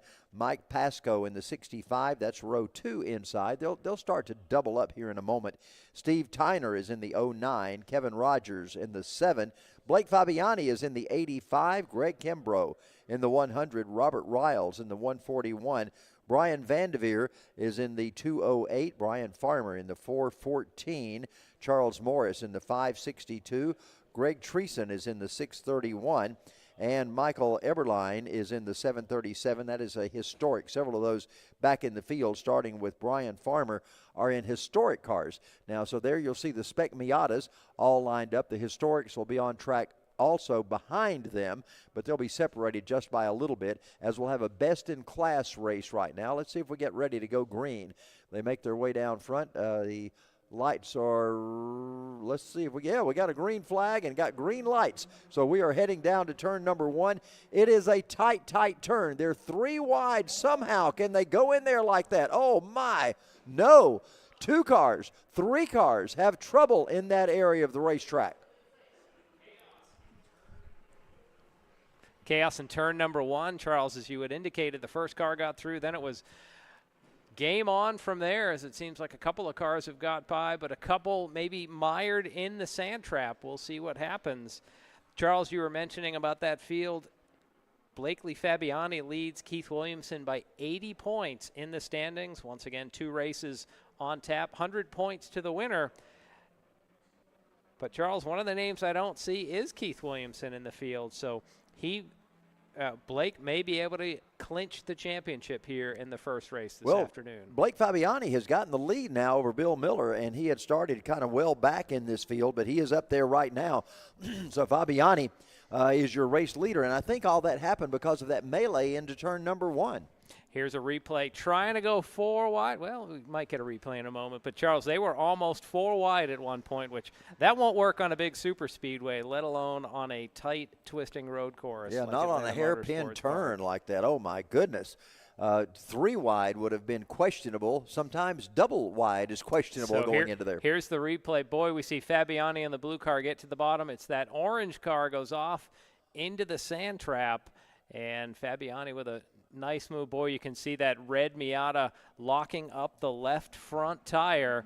Too heavy on the brake pedal. So there we see Fabiani lead over Bill Miller. But now Miller is working down to the inside. He's going to take over the top spot for now. Matt White is in that gray. 67 is in third as our leaders again looking to swap. Fabiani almost tried to pull up back on the inside. Yeah, Blake trying to work on him right there, but I think that Bill Miller he had the faster car. He was the winner of the qualifying, and Miller right now is leading Fabiani as they come off turn number 5 and work their way down the hill. We're missing Jose Garcia. What is going on with that? It doesn't feel like we've never had a race here without Jose. I know. Jose must be on I thought he vacation. lived. I thought he lived here. Honestly, I thought he.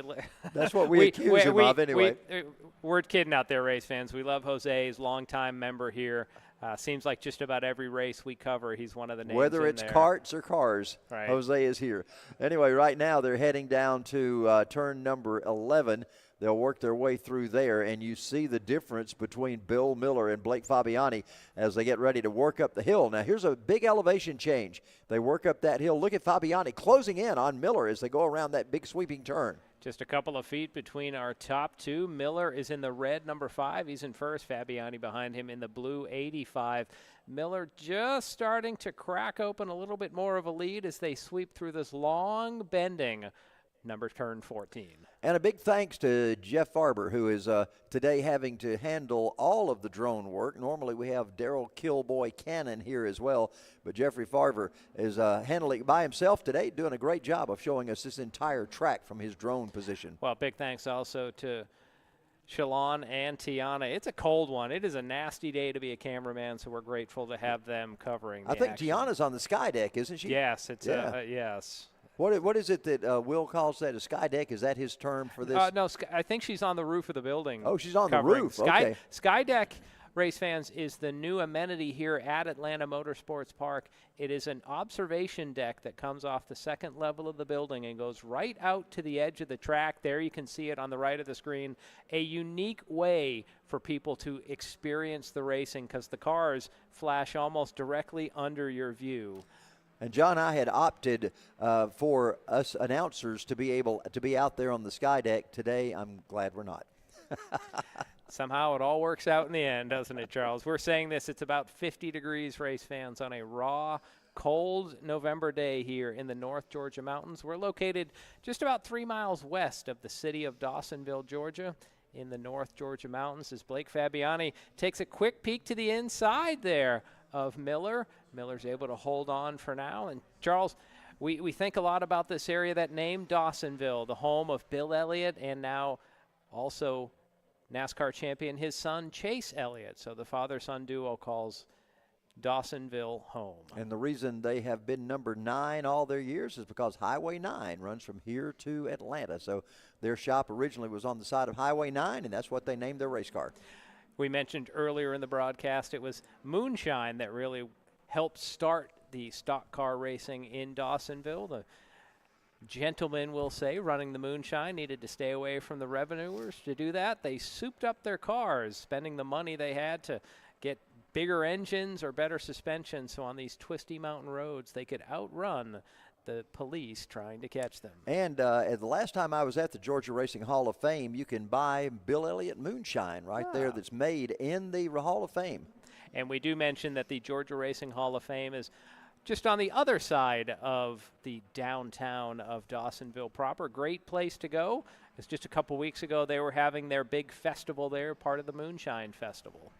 Well, you wonder right now, is Blake Fabiani doing exactly the same thing that Chris Hune did to David Mason, looking for a crack, looking for an opening, some way to get by Bill Miller? I bet that's what's on his mind.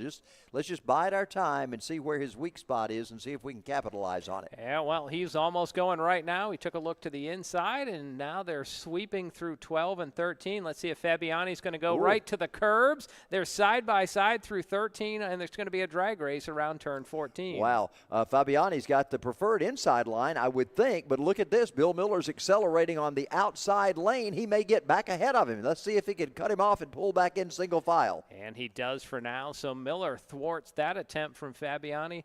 Charles, something we also need to think of, we're about 6 minutes into this race. 20 minutes is a long time for these Miatas to be not so much on the gas, but on the brake. So which one of these drivers might be saving their car? But it looks like Fabiani's not saving anything right now, trying to get to the inside of Miller in turn 1. Yeah, we had that. We noticed on that first turn when they went down into turn number 1. Of course, we had 4 cars to spin and be involved in that. Same thing happened in the downforce race. I just think they haven't gotten enough heat in their tires to do the things that the drivers want them to do on that first lap. Well, there's also a chance that it was Miller who we saw lock up that left front tire. Typically, when you lock it up, you flat spot it a little, and that tends to get worse as the race goes on. That's something to watch. Will Miller lose the handling as Fabiani's little love tap there coming off turn 6? Well, Blake Fabiani is running a different line than Bill Miller, and that's you go where they're not. That's the way to get by somebody, and that's what he's trying to work on right now. You see him coming through that area into turn number 10. Fabiani swings out wide, trying to see if he can cut that corner off. Let's see. This is a good passing spot coming up, and can Fabiani do it? No, Miller protects that inside line. With Fabiani currently in second, he would score enough points for the championship. But interesting, for third place, Steve Tyner leads Bill Miller by 20 points. Right now, Tyner in fourth, Miller in first place overall.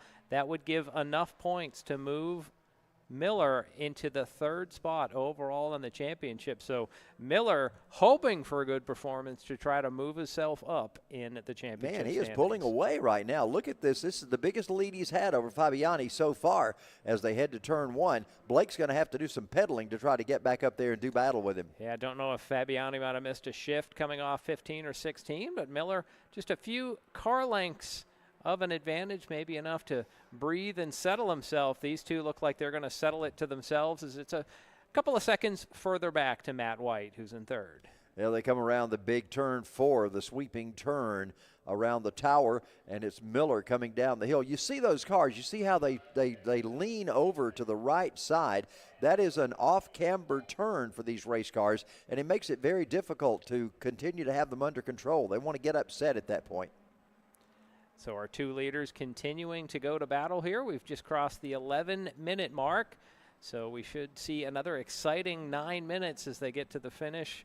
Probably means about 5 more laps, Charles. So these drivers have to keep hitting their marks. Will Fabiani be able to rattle Miller and get back in front? Well, they're coming up to one of the great passing zones here at this track, and they'll only be going through that area 5 more times. So Fabiani's got to make something happen here soon. And right now, another one of those little love taps coming down off turn number 13. They make that wide sweep right there. Fabiani is now in the line that Bill Miller was in last time to try to get a little acceleration up the hill. But Charles, you have to wonder if maybe Fabiani's trying that Teddy Christopher approach to passing where you get 2 taps and then the third time you're getting sent. But these Miatas don't have the big chrome horn that a NASCAR modified does. Well, and they may not have the cojones that Ted Christopher had either. Ted Christopher was a great, great driver in the modifieds. Oh, my goodness, what a great guy he was. Our executive producer, Will Richards, says that it's Miller time. Well, we'll see if at the end of the checkered flag it's still Miller time, right?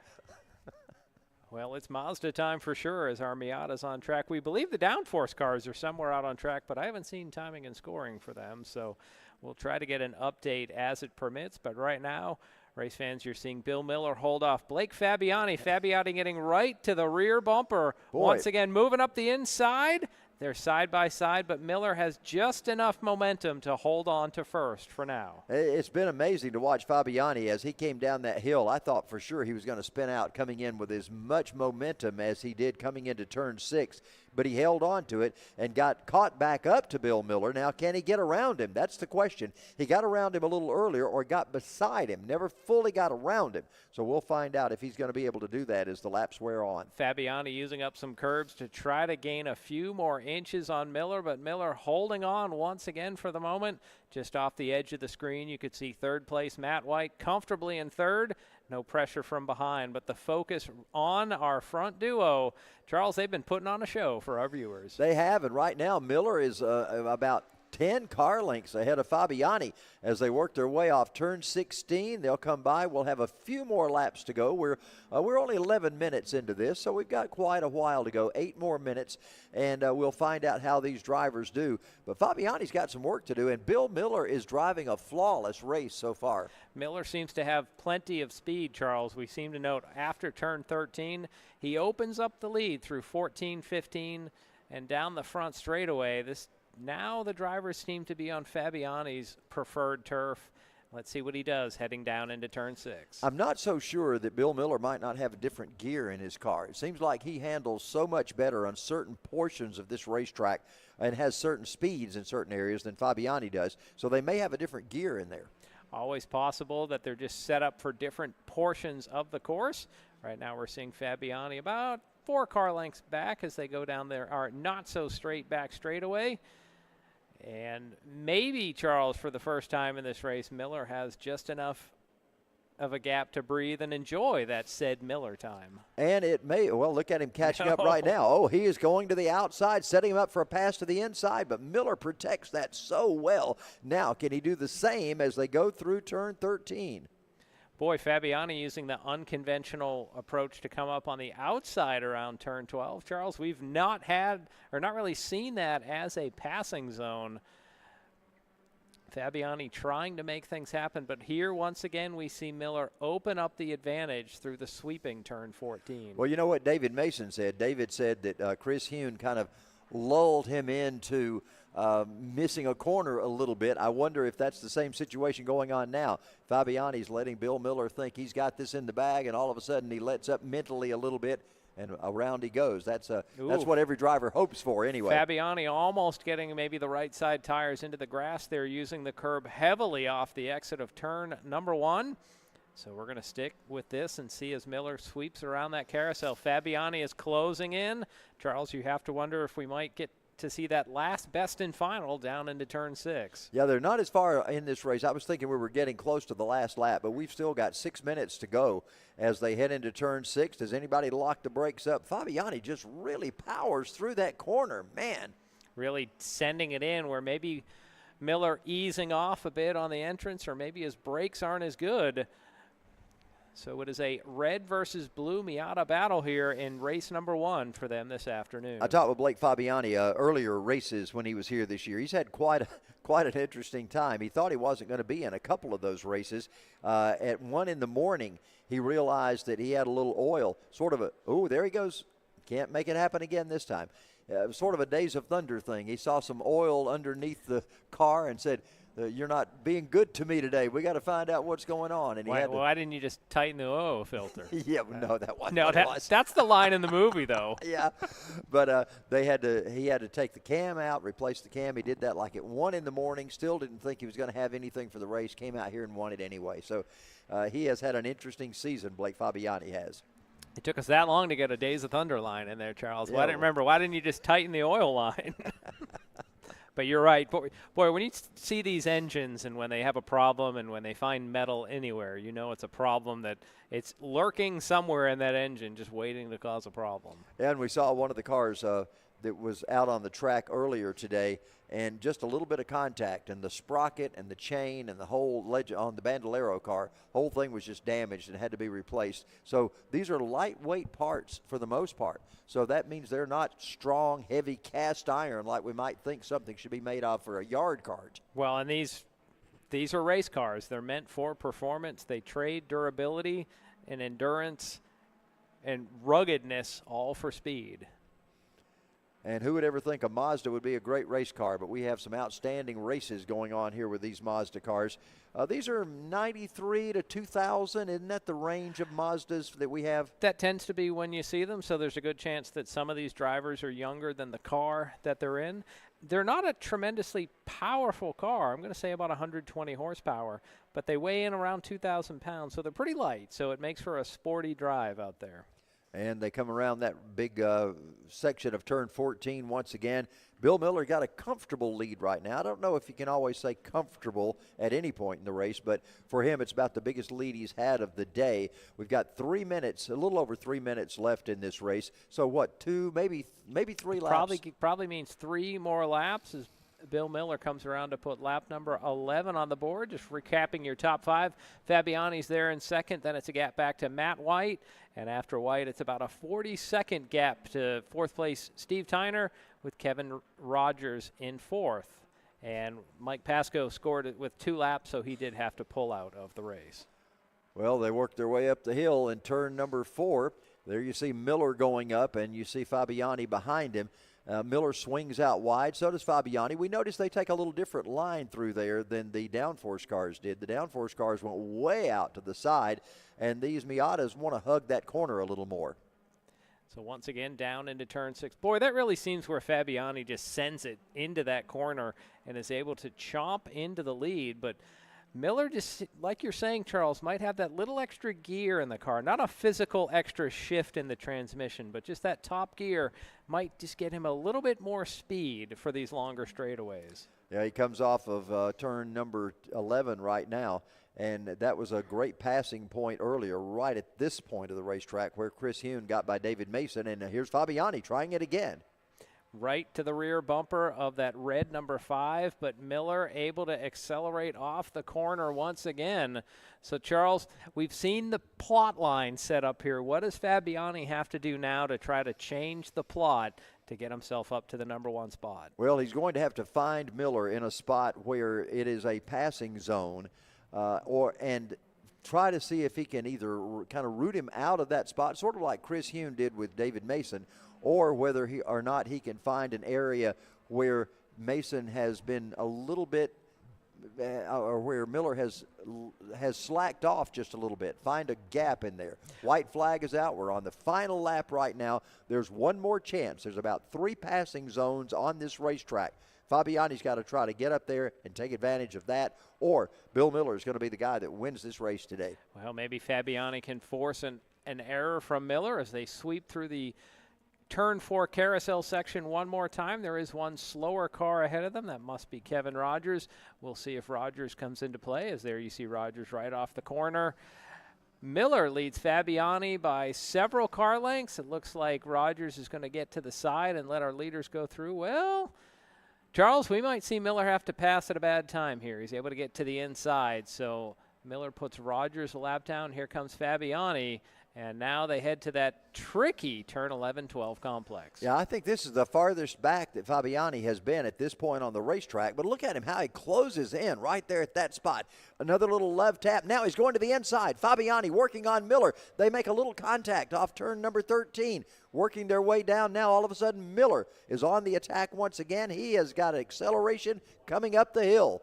And as we've seen just about every lap, Miller opens the lead through turns 14 and 15. He's going to make that one last right-hand turn to lap 16. It's Miller time here at Atlanta Motorsports Park, round 8 of our championship series. Bill Miller, your winner in our first Miata race. Blake Fabiani comes home a close second, and Matt White rounds out your podium. Well, it's great to see those drivers out there. Glad for Bill Miller. Good to see Bill Miller getting a win here today. Congratulations to him. It was a good race between he and Blake Fabiani all day long. It was never etched in stone that it was going to be Bill Miller's race until he came off turn 16, and then you felt like he was in pretty good shape. But Fabiani gave him a really good run for his money this afternoon. Congratulations to Bill Miller on his win with the Miatas. Now, of course, we've got Downforce coming back out for their race. And in the Historics, I did not get a win on the Historics that were out there. We didn't cover them much on our race coverage this afternoon. We spent most of the time on the Miatas, but congratulations to our historic winners as well who were on track. It was a best-of-class race with those drivers also out there. Right now we've got the downforce cars lining up to get ready for their race number 2. You see them getting on the grid right now. Now, the way that they will line up in this race, they will be lined up according to the finish of race number 1. So we'll have all of those drivers lining up according to that. It'll be Radon Nickel on the pole, on the outside Chris Hune, and so forth back through the field. But the Miatas are coming around. We'll get some interviews with those winners and some of those battles that were going on. I'm sure that John will have Bill Miller as well as Blake Fabiani to talk with down there in just a moment. Be interesting to find out the perspective from both of those drivers. This is the Summer Series wrap-up. It is round number 8 of the Summer Series. That may seem like a little bit of a misnomer when you look down there and see everybody in their jackets and gloves and so forth, because it is a chilly day here in mid-November at Atlanta Motorsports Park. And once again, we want to say happy Veterans Day to all of those who served this country. We thank you so much for your service, and we appreciate all the effort and all of the sacrifice that you put in for us to remain a free and wonderful nation that we are. So thanks to all of our veterans today as we celebrate Veterans Day here at Atlanta Motorsports Park and throughout the United States on this very important November 11th. You see Bill Miller's car coming across tech. They're checking out the weight on that to make sure everything is good. Fabiani right behind him, and as soon as they exit those race cars, John will be down there to talk with them and get a little bit of perspective from them on their race today. Bill Miller, a great win for him. First time we've seen Bill in a long time pull off such an outstanding race to lead the entire thing. And remember, he started on the pole, had a little bit of a hiccup there in turn number 1 as they went in 4 wide. That would never work here at this racetrack, and especially on cold tires. 3 of those cars spun out, and Fabiani came out with the lead. Wasn't long before Bill overtook him once again. So according to timing and scoring, Bill Miller led every lap of this, although there was a time there on lap number 1 when Fabiani was able to get to the point, and it wasn't long before Bill overtook him once again on the racetrack. So those drivers are going to have a great perspective. They're going to have some nice things to say, and it'll be interesting to get their perspective as John talks to them in just a moment. Again, that third place car, the number 67 of Matt White, finished in second spot, so it was good to see Matt out here having a good run today also. Downforce cars are all set and ready to go. They'll be coming out onto the track. Historics have just finished their race. So congratulations to all of our historics that come out here on a regular basis. That's something that we have seen grow quite a bit. We used to have 1 car show up for the historics for many, many races. Now we're starting to see more cars show up for that, and it's a good thing to have those historics racing here as well. There you see downforce cars getting ready to bring them out on track. They're gridding them right now. If you're not on the grid and you're in a downforce car, you need to be out there, drivers. We need to get those cars set up and ready to go. There are a few extra spots there that need to be filled, as you can see those blank areas. So please get those cars out there and let's get them ready to roll. I think John is getting ready to rein in a couple of those drivers for us to talk to. We'll be going down to John Matthews in just a moment. It's always good to be able to work with John. We get to work together sometimes, not always, but occasionally we get to work together. We've done that for many years, and now all of a sudden we both find ourselves at different racetracks many weekends throughout the year, and it's a pleasure to get to work with a professional here at Atlanta Motorsports Park. There you see Jack Rambo putting his Praga into the starting grid. You see Radon Nickel with his Downforce West car that he's going to take and put on the pole for this race. So those drivers getting in their respective positions. Rachel Heiler has the BMW from Atlanta Motorsports Park, the safety car, all lined up and ready to go to bring these drivers out to start to pace the field. I think with it, John Matthews may have a driver or two for us to talk to. We'll be going down to him in just a moment. As soon as we see him on screen, we'll be ready to go to John Matthews. And there he is. John, who you got down there? You said have a couple of guys enjoying themselves, laughing about this race. Charles, I have both First place, Bill Miller and Blake Fabiani has dropped in. So, Bill, congratulations on win number 1. Looks like you had a wild first turn before we get to what happened in the rest of the race. What happened in turn number 1 on the start? Well, when you're on the pole, you don't have a braking point. And so I just overshot it a little bit. And, of course, Blake by that time had already passed 3 cars, so he was all over me. And then he just stayed all over me the rest of the race. It was a good run. It's a good run. From our vantage point, it looked like there might have been a few times maybe Fabiani was saying hello with his front bumper. Could you feel him back there during the course of the race? Oh, absolutely. That's what Spec Miatas do. That's how they make friends. So, so yeah, he knew what he was doing, and I knew what he was doing too. I was giving him the thumbs up every time he hit me. So yeah, it was just good racing. It seemed like once you got past 13, you were able to open up and establish a lead again. Do you feel that you had some great power coming out of your engine today? Well, it looked like I had a power advantage over Blake, but historically I haven't, so I was a little surprised to see that myself. But then Blake was out braking me going into 1 and evened it back out. So, that's kind of how we stayed together the whole way. All right, congratulations, Bill Miller, race number 1. We'll grab a word with Blake Fabiani. So, Blake, we heard Bill's version of the story. It seemed like you might have been really sending it deeper into the corners in this first race. Yeah, I really like this track. I have the car set up pretty loose. It turns really well. So I think I was kind of fast where he was slower. He was fast where I was slower, and that just gave you that back and forth the whole time. It was very fun. What changes do you think you might need so you can find that little extra speed for race 2? I need to lose a restrictor plate, but that wouldn't be legal. So I'm just looking forward to another, I think, close battle with Bill in the second race. So it'll be good to watch, I think.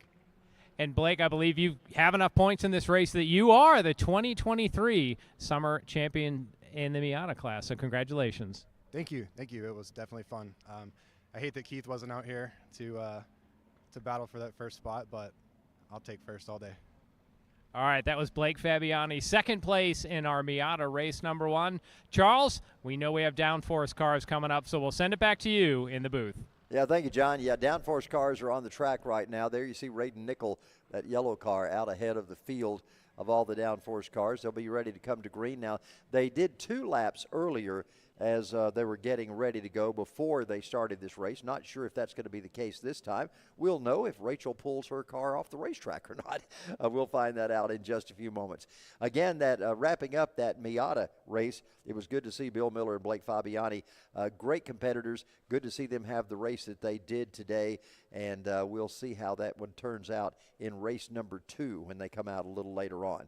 But 2 great competitors who are here every week, and certainly good to see them with a good finish here this afternoon.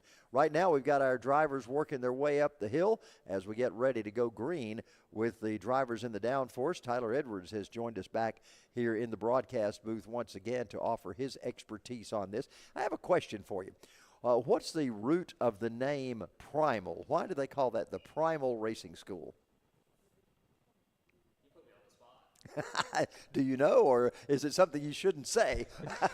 No, I think it's kind of just breeding new drivers, and from the very beginning, from the start, trying to bring them in and basically get them right from the start and bring them up from there. But yeah, that's something I probably need to look into a little more. Okay. I just felt that's a great explanation. If it wasn't the right explanation, it should be. Why do you put me on the spot right when I walk in like this? That's my job. I'm just here to help, and you're over here asking me all these deep questions. My goodness. Well, like Dan, anyways, the great quarterback Dan Fouts said, he said the hardest thing to do whenever he became a communicator and a broadcaster after being a quarterback was keep talking till you think of something to say. And so that's what I did. sometimes I just say I just work here. That's what I say.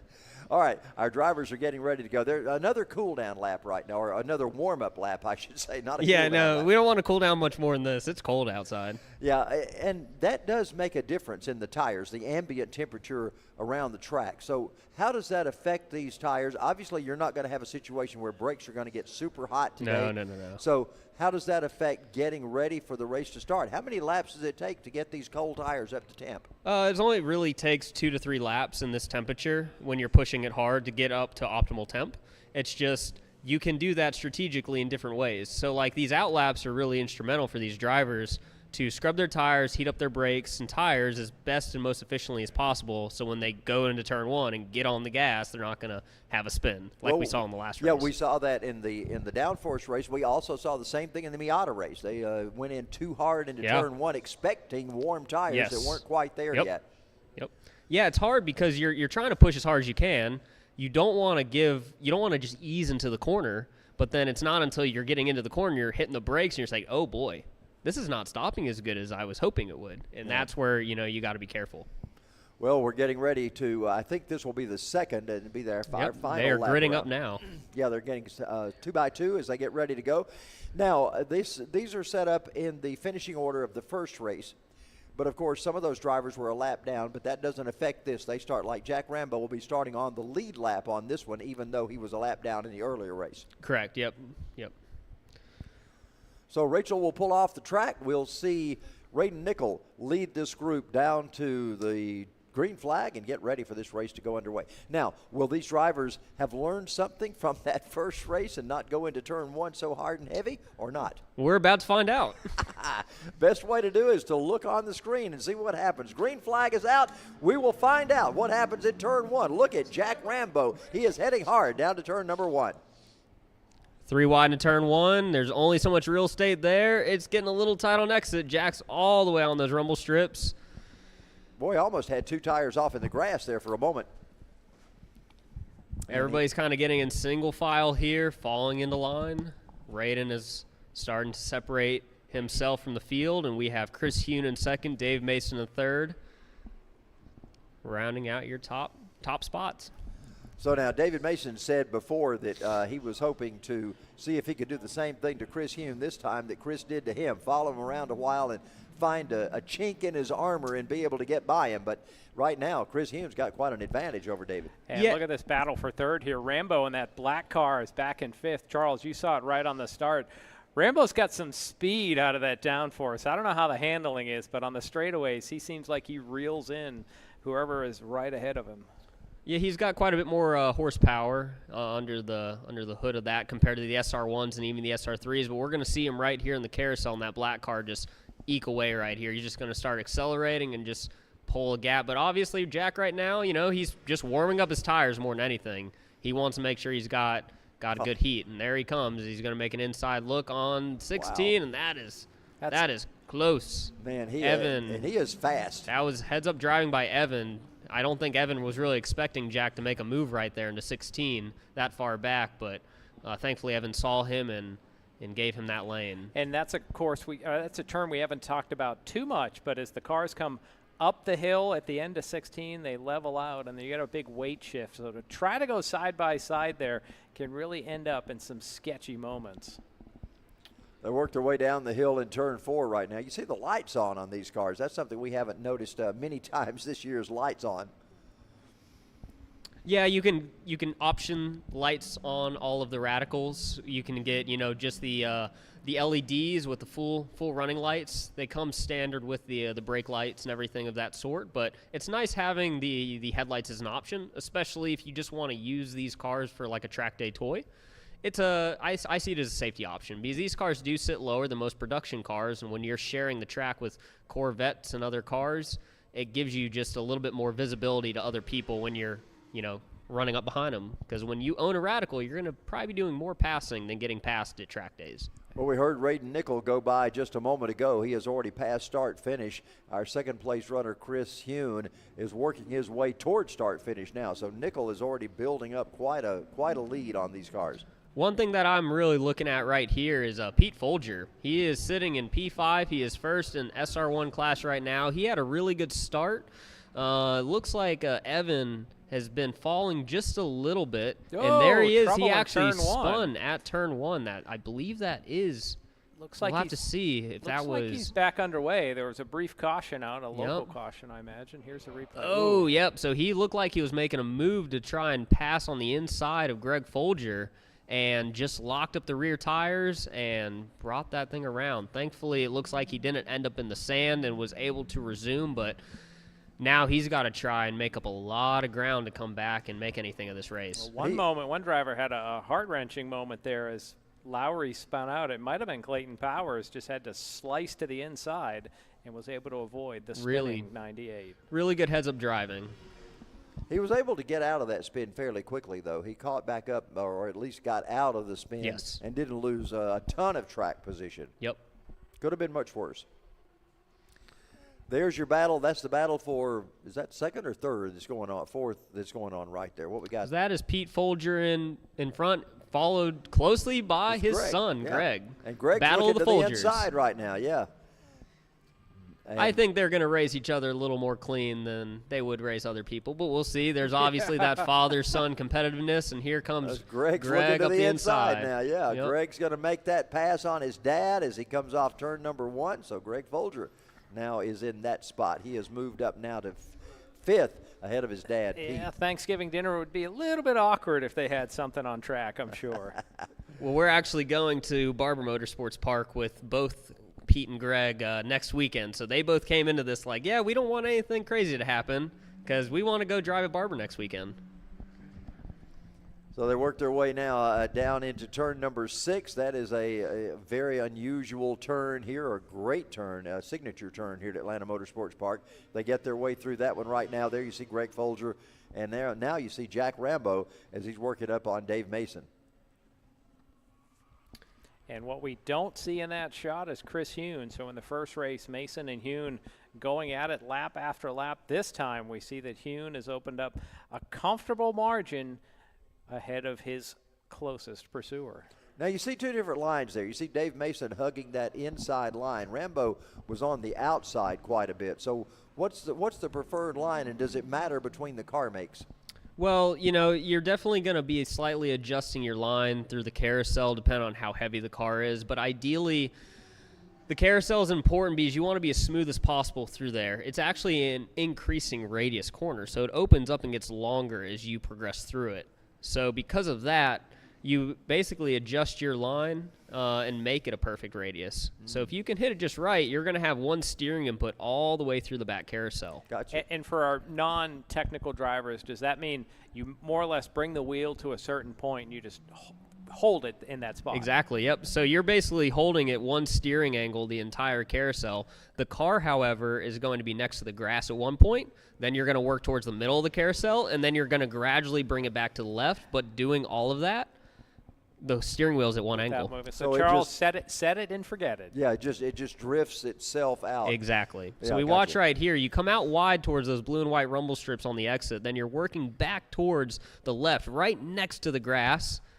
And then you're going to be working towards the middle, and Jack's pretty wide. I wouldn't go that wide in most cases just because there's, you know, higher risk. If you touch that grass on the outside, it's hard to catch that. So the car makes a perfect arc, even though the track may not be a perfect arc. Exactly. Rambo almost was able to get to the inside of Chris Hune there. So Yeah. Rambo, remember, race fans. Well, there he goes. There he goes. In that first race, he spun in corner number 1 of lap 1. So this time he had to start deep in the pack and has been working his way up through the field. He just moved up into 2nd overall. This is a race within a race, and these two cars are in different classes. Rambo is in the what we call open or generic unlimited downforce. The SR3 Radical class is where Chris Hune is currently leading that race within a race. This is like a good redemption race for Jack. He had that issue in race 1 at the start. He's really been doing a good job kind of coming through the field carefully, methodically, and is currently sitting in 2nd in his class with Ray Nickel out front in the open unlimited class. What changes do you think drivers made to their cars during the break between these two races? Well, I can't speak for Raiden or Jack, but in the Radicals, we just add some fuel, check the air pressures, and send them on their way. Oh, really? Okay. Yep. So I have to think for the other races in the series, we have an hour and a half or 2 between races. Today it seems like a very quick turnaround. Very quick turnaround, so we don't have a lot of time to, you know, put the car up on jack stands or readjust, you know, any kind of alignment or tow. We don't have that privilege. And honestly, with these Radicals, once you set them up in the shop, the setups are very good pretty much anywhere you go. The baseline setup from the factory is very good at most racetracks. It gets you very close, but you still have much more availability to make it more aggressive, or if you want a little more understeer, oversteer, but the baseline factory setup is very good. Let me ask you a question. When you're going down into turn one, as an instructor here, where do you tell drivers to start their braking point? I've noticed a lot of these guys, you see the brake lights coming on right at start-finish line or thereabouts. Is that sort of the best place to start your braking, or does it depend on the driver himself? Well, it depends on a lot of factors, obviously, because I don't want to tell somebody who's very new to this, say, you can definitely brake at this point and you will definitely make the corner, because in their mind, they might be going too fast for them at that time. It also depends. We're looking at turn 13 on the screen right here. That's the start of the carousel. If you get a really good exit out of 13, you are technically full throttle through this entire sweeping carousel, and that's going to give you a different top speed at start-finish line. If somebody's very slow out of 13, they're going to be much slower at start-finish line. Versus somebody having a very good exit, they're going to be going 5, 6, 7 miles an hour faster at start-finish. But yes, start-finish line is a good place to start braking and start getting comfortable. But then after you get faster and faster, you can go a little past start-finish line when you're really eking out all the performance in these cars. Does it matter between the car makes, like does a Praga or a Radical or the West, do they brake at different spots? Do they have better braking They do. systems? So like the West, for example, is quite a bit lighter than the Radicals. So I know that Raiden can really push those brakes a little deeper. He did have a couple small lockups, which we saw in practice, or up from the sky deck. It seems like his tires, everything are fine, but just really trying to get every little bit of performance out of the brakes. So depending, yes, you can have better brakes in a race car. That can take you a little deeper. Gotcha. Okay. Right now, Raiden is way ahead of everybody else. Jack Rambo is in second spot. Chris Hunes holding down third. Now, that's a little different than he and Dave Mason. In that first race, he was able to get by.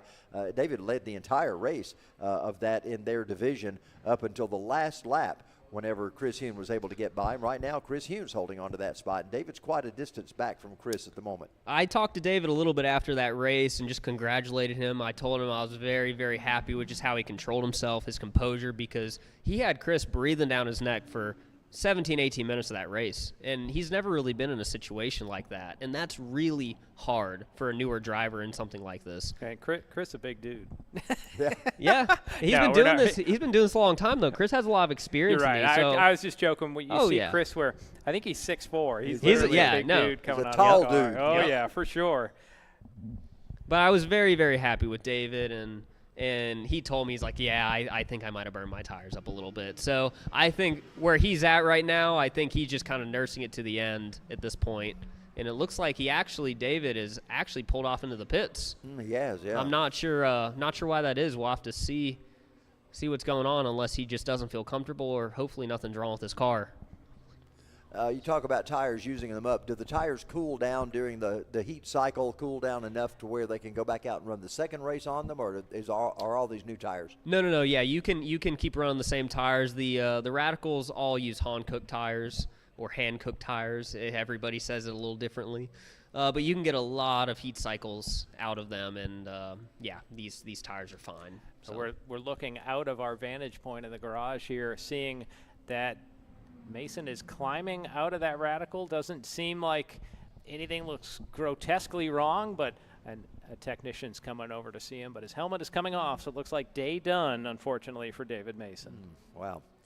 There you see Raiden Nickel coming through turn 13, getting ready to head back down the hill. This is one of those places where it's just a slight elevation change, but it goes very low on the track and then comes up very high. It is a great elevation change, but it does it very gradually because it's such a wide sweeping turn. So once again, with our race one winner, Raiden Nickel here, he's going to come by and put another lap on the board. We should have about 7 minutes of action. Full course caution coming out. Oh my. Pace car coming on the track. We don't know exactly what's happened. I don't know what would be causing that caution. Let's see if we can find what's happening there. Get a good shot of the kart track while we're doing this. Yeah, Charles, for the viewers, if you want to get a little sensation to speed, the karting track does arrive and drive. I believe it's Tuesday through Sunday. You can just show up and hop into a cart, get 10 laps on track. speeds upward of 55 miles an hour. And it's a great way to get on track. But, Charles, normally at some point during the broadcast we announce some calamity happens in turn 9 of the of the kart track, where they come out of the clubhouse and somebody goes straight off into the weeds over there. Yeah, can you figure out what in the world is going on? I don't see any impedance on the track whatsoever, but yet we're under caution. We have a car slow at turn 1 right there. I see is it. Turn 1. There, it looks like there's a car that oh yeah, barely see it now. Had a little moment. I'm not sure who exactly that is yet, but we'll have to see if we can get a close up on who that is. Nosed into the fence there, actually. Yeah, it does. It is a Radical, so that we'll see if it's an SR1 or an SR3. But Jeff's on the way over there with the drone right now to see if we can find out a little more about that. So that is you can see the wreckers at the top of the screen getting ready to come out, as well as a safety vehicle. So that's an odd place to have an incident right at the end of the front straightaway going into turn 1.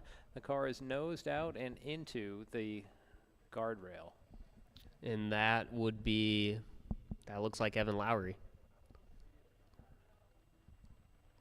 That is number 98, Evan Lowry, who scored in 7th place. It doesn't look like he hit it very hard. There's no damage to speak of on the front of the car, so that's good. Most importantly, it looks like he is okay in the car. That is most important, is the safety of these drivers. There's all the safety crew going out there. Huge shout out to all the safety crew that are always out here, the marshals, safety. We couldn't do what we do without all these guys, but turn 1 is tricky for a lot of reasons. It's coming off the fastest part of the track into the slowest part of the track. But what can happen in the Radicals is these drivers are really attacking the brake zone. You brake really hard, you're shifting all the weight to the front, and the downshifts are crucial. The downshifts are extremely important, but if you don't get that just right, you can lock up the rear tires, and it can put the car into a slight spin, and that more than likely is what could have happened to Evan. We might be able to see a replay. We'll have to see if the guys can find that, but more than likely it looks like he lost the rear end and spun into the outside wall.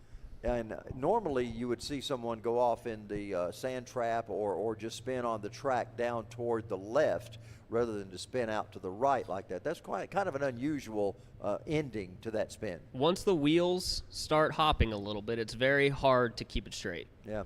And you never know where it's going to wind up. You've lost your grip. You've lost any steering opportunity whatsoever.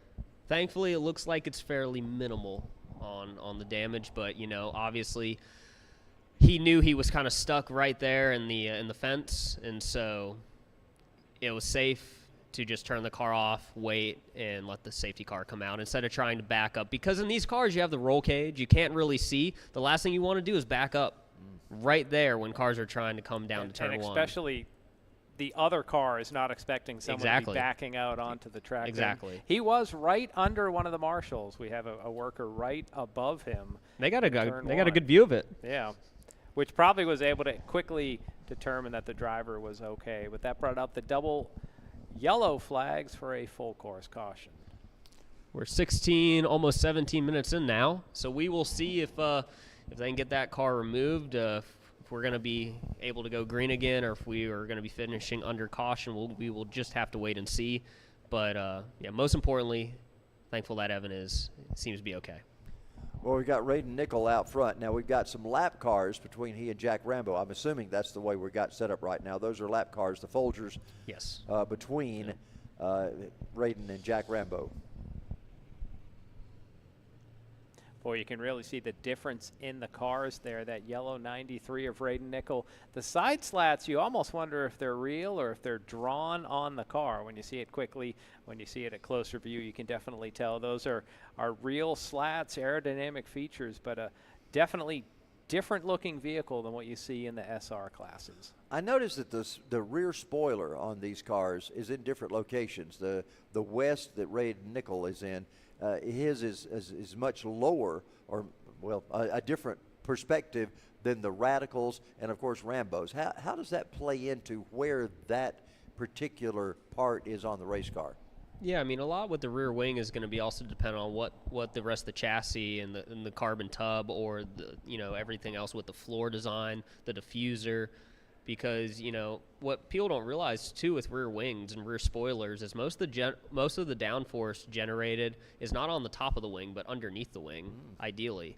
But you know, you want to basically with the West. I haven't looked at that car really up close, but I imagine it has a very aggressive diffuser underneath, and more than likely it's generating all of its downforce underneath in the low pressure zones. But yes, it has a much lower rear wing on it, and it's definitely seems to be very slippery in the air. Remember when the Dodge Daytonas and those cars came out in the 70s and had those big wings, so the Superbird and all those had those great big wings on the back. And of course, they had to put them into production because back in the NASCAR days, they had to be a production car. So they put just enough in production so that NASCAR could, or the Petties could run those cars. Well, the big wing in the back and really that snout nose that dropped down in the front. But you're right, playing some games with production there to gain an advantage on the track. I don't think one of those cars would make a very good time around this track. No, I don't think so either. I don't believe they would. I mean, for one thing, they weighed like 4,000 pounds. Trying to make some of these corners would be a little difficult for them. Well, a couple weeks ago during one of our, I don't want to say member socials, but we did have a Caffeine and Exotics car show here. And at the end of that, some of the people that brought their cars had a chance to do a ride around on track, and I was in a Dodge Demon. Oh, really? A car that definitely is meant to go straight. Yeah. Very heavy car, and you could feel it even at the slower speeds. You could kind of feel it lumbering to get around the corners. It's probably like those Superbirds. It's a massive car meant to go from point A to point B in a straight line. With something like that, you need very, very good throttle control. Yes. Unless you just want to do burnouts all the time. Well, and the gentleman I was with, as we were going up the hill from 11 to 12, he goosed it, and you could feel the rear tires break. Even though, in theory, all the weight would shift to the back, he still was able to break the rear tires loose. Well, I will have to say that I have gone faster on this track than I was told I could. Now, that's a bold statement, but when you look at the underside of that, I was told I could only go 45, and I went 50. You scofflaw out there, you. I made sure I could get up to 50 at least whenever we were out there doing track drying earlier today. What a rebel.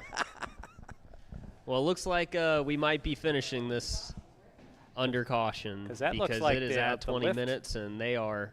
They got the forklift out there. They are working still on getting this car, so we will have to see. But they might be bringing the cars in. We'll just have to see. Let's see what happens when they come up the hill and see where we go with these cars next time around. Race fans, we do want to let you know Atlanta Motorsports Park will be back in action next weekend, both Saturday and Sunday, as we have a couple more rounds coming from our kart track. You've seen the kart track sort of woven inside of the main track. Karts will be back in action. Charles and I believe will be here, and a lot of fun is usually had on that track, whether it's the high-end shifter karts, LO206s, KA100s, from kids all the way up to adults. A lot of great action, so you want to hit that subscribe button so you get content when we go live. And I've heard so many of our regulars over there are going to be in different karts. They're moving up or they're going into different karts this weekend, so some of them are trying out some new things, so it'll be interesting to see what happens next weekend at the kart track. That's silly. It's silly season for the karting track. That's right. Yeah, sure is. Can we give a shout out to our drone operator? I mean, look at this nice shot. This is great. This is about the only time they can chase them because they're going slow enough, but Killboy with his faster one probably could. This is the slower one that Jeff Farver has today. But when Killboy was running, one of the cool things, and you'll hopefully see it next week, race fans, when the karts go down the back straightaway at the kart track, Killboy's drone can fly right behind them, so it feels like you're riding with the pack. Jeff Farver's doing a great job today of giving us all of the shots from up above. Again, you could not do a road course like this without a drone, and Jeff brings us great shots from his drone up above all the things. Let's see what we do when we come by here. See, we're going to get a checkered flag in addition to the caution flag coming out. So Rachel leads them down toward start-finish, and we will get an eye on the flagman here in just a moment. Nope, it's just a yellow flag right now. So at least one more time around, as once again track crews working to get Evan Lowry's damaged number 98 off of the track. There we see him. They Wow. don't even put it on the rollback, just scoop it up by the middle and off it goes like they do with sprint cars.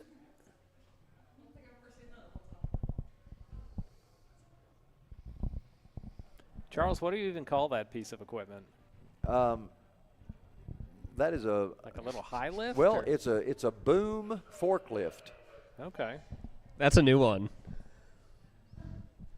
Yeah, it's got forks It's a big on it, Tonka truck. and it can be used as a crane, as you see there, or as a forklift. I know you could change the forks and put a bucket on the front and do some things. A telehandler is the term that's coming into well, us. Thank you.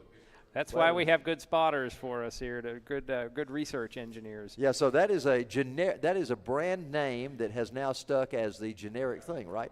We were talking about that off earlier. That's genericide is the term for that officially. That's a terrible description, genericide. It is. Oh, my goodness. Yeah, killing the generic name is what it would mean. These are the things you do, race fans, as an announcer when you're on breaks. You figure out things to talk about. There we see the karting track, and that'll be hot and heavy action next Saturday and Sunday.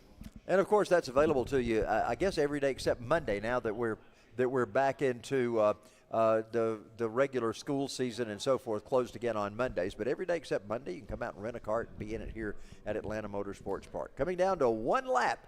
We're going to have a one-lap shootout at the end. Drivers are scrubbing their tires, trying to get some heat in them. As they've been told, we are ready to go green again next time by. Track is clear. Rachel will be taking the BMW off of the race course here in just a moment on the access road, and that will get us ready to roll.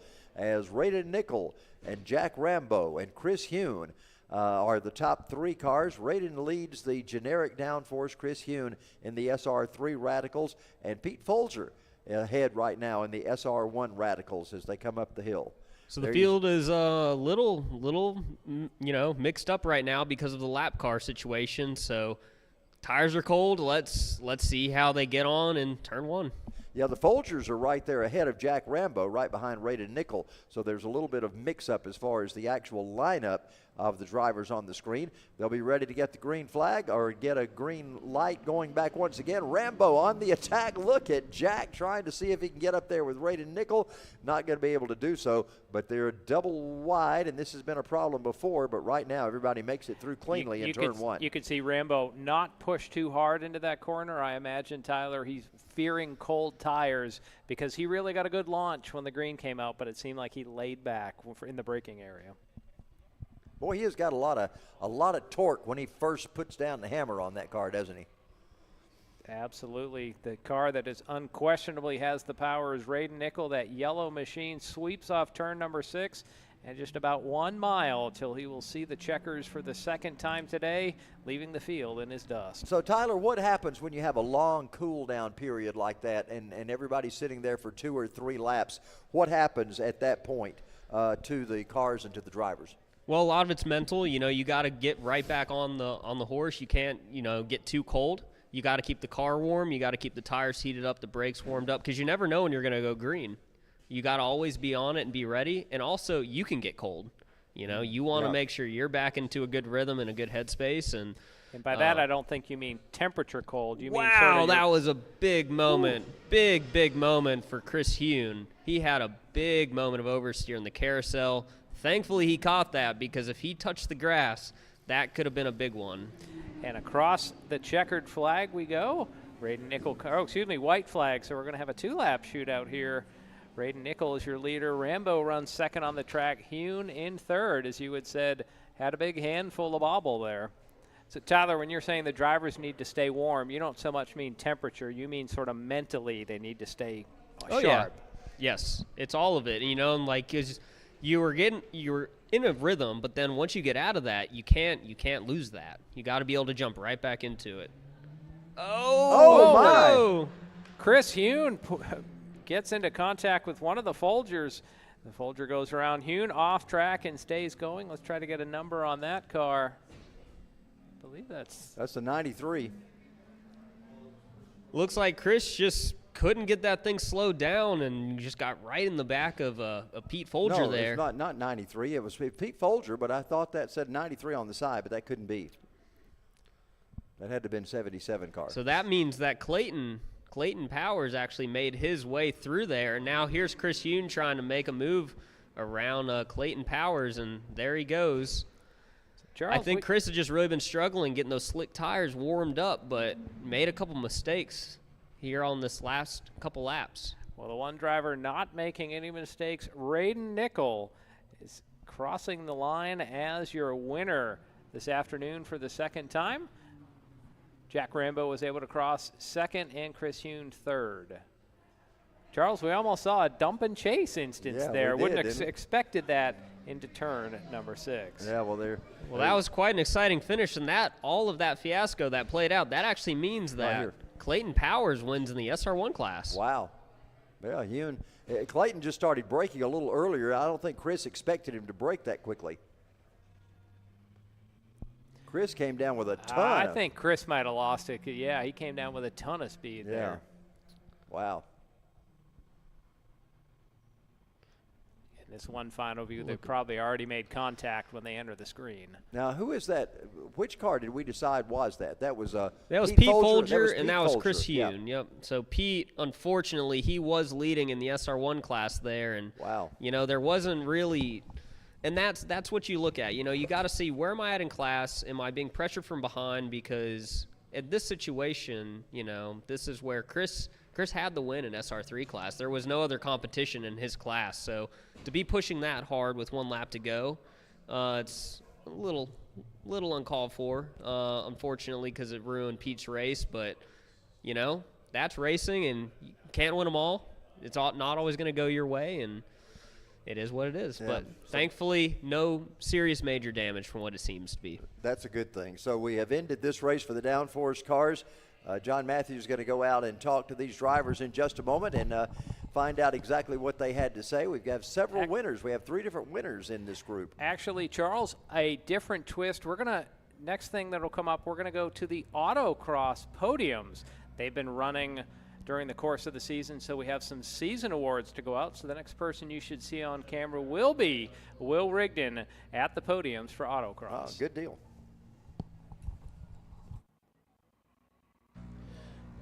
All right, thank you, Charles and John. We are down here at the podium. I need all Autocross and Time Attack participants. Go ahead and get your way over here. We're going to get into this podium ceremony for today.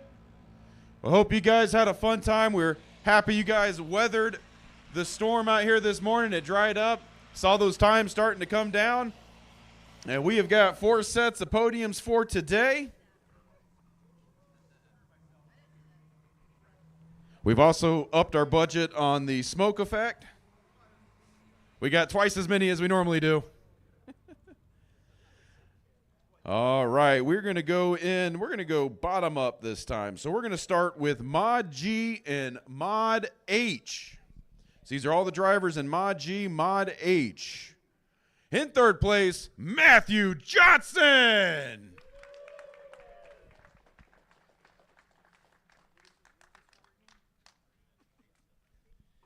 In second place, Jason Parrott.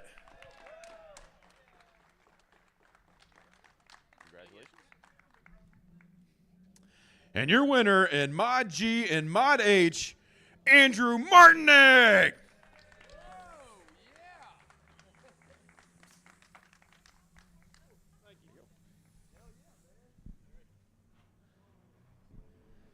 All right, good job, guys. Smile for the camera. All right, up next, Mod F. Mod F. In third place, Justin Carey.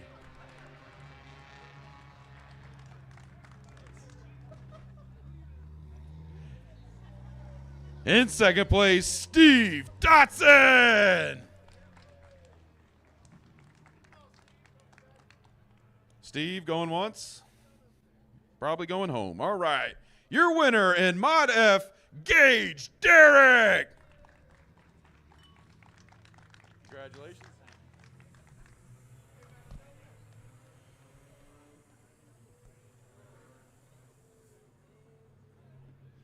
All right, good job, guys. Good job. Up next, Mod C and Mod D. In third place, Kyle Mavis. Got you a little shot glass.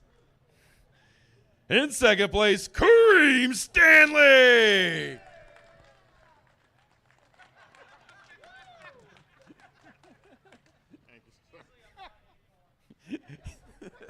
Congratulations. And your winner in Mod C and Mod D, Charles Matheson.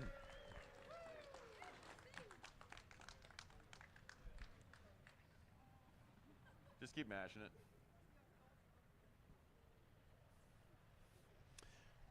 We used up our fog budget on those first couple. All right, good job, guys. Good job. And our final podium of the day, the stock class. We had to combine all stock classes today. In third place, Robert Graham.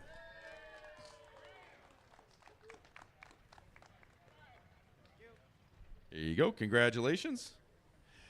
In second place, Michael Luang. Did I butcher that? Yeah, I did good enough. Ah, sweet.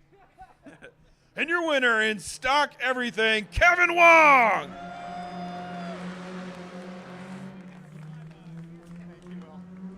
And it sounds like the Miatas are underway. So we're going to go ahead and send it back to the booth real quick. You guys trackside, we've got some season awards for you, so hang tight.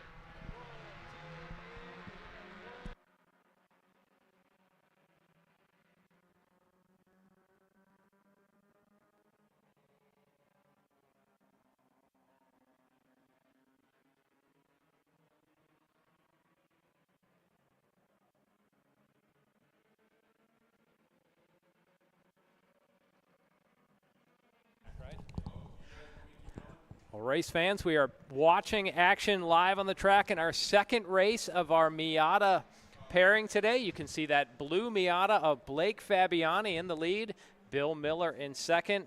Those two put on a heck of a show in the first round, with Miller able to withstand the many advances of Fabiani. I have our director, Mikey Lane, joining us for this final race of the afternoon. So, Mikey, you've been watching from the director's seat. Now you get to slide into the comfy leather chair of the announce seat. So, welcome aboard, Mikey Lane. Something to attend to, so he ran off. Well, I won't say run off. That's rude.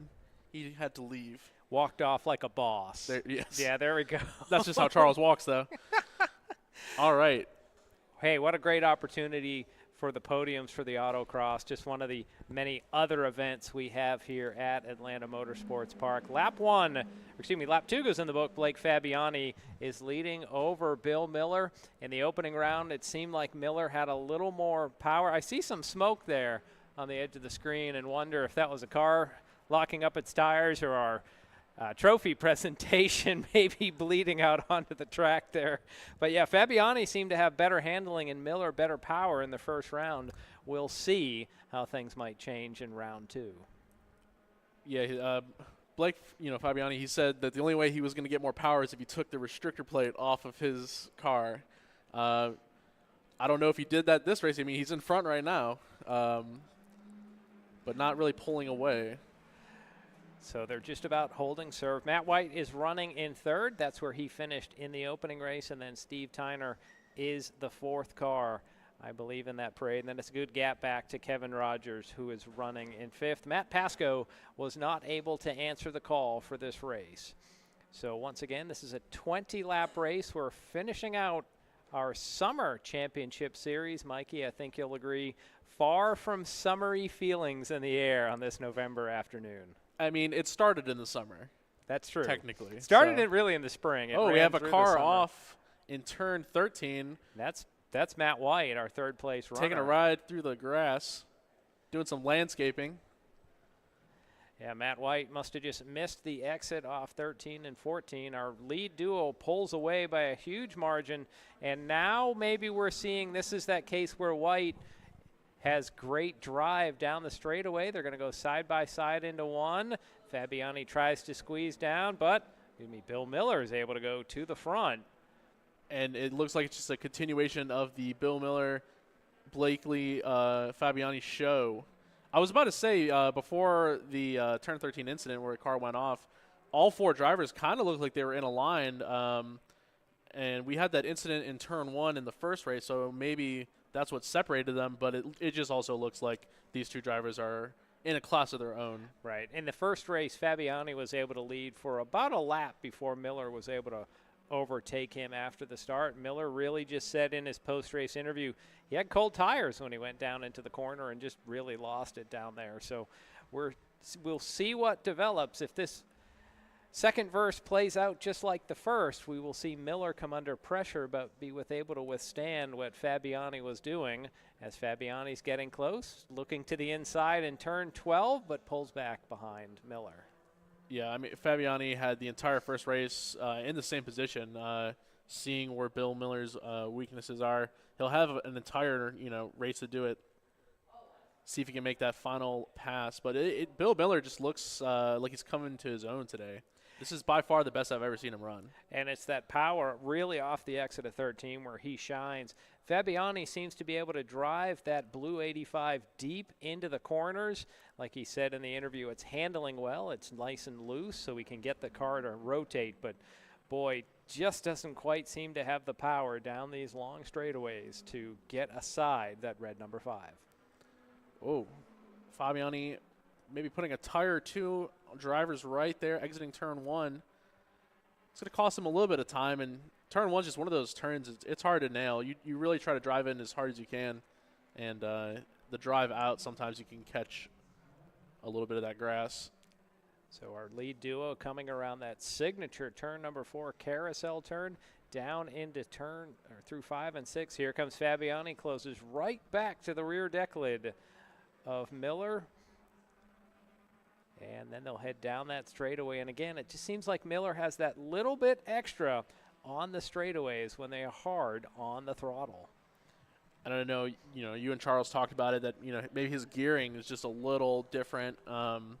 It could just be a combination of a ton of things. Just maybe Bill Miller's, his drive off of a corner maybe he's backing up his corners a little more than Fabiani is able to just get a little extra speed on the straights. Whatever the case is, he definitely is faster. You can even see it here in turn 14. Turn 14 is not a straight, but it's like Tyler said, that's kind of where the start of the straight happens. It's when they're wide open and going up through the gearbox at that point. I do want to mention the battle for third might start to tighten up. Matt White is gaining some ground on Tyner. That is something we will watch, but eyes focused on our lead as Bill Miller notches lap number 5 in this race. Yeah, White he was the driver that went off in turn 13/14. So see if he can maybe get back into a podium spot here.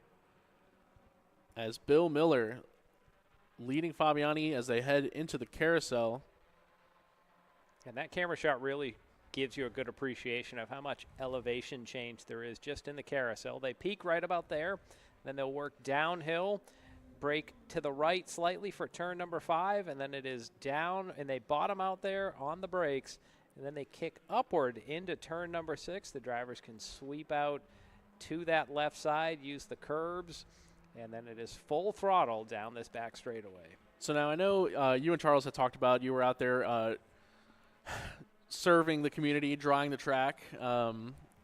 As well as valuable journalistic research. Of course.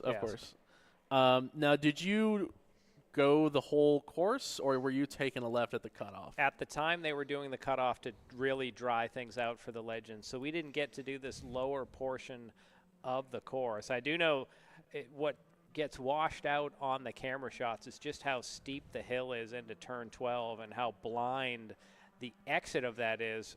Race fans, when the cars exit turn 12, it drops sharply to turn 13, and there's a moment there where all you see is the horizon. You don't see the course in front of you. You really just see the tree line.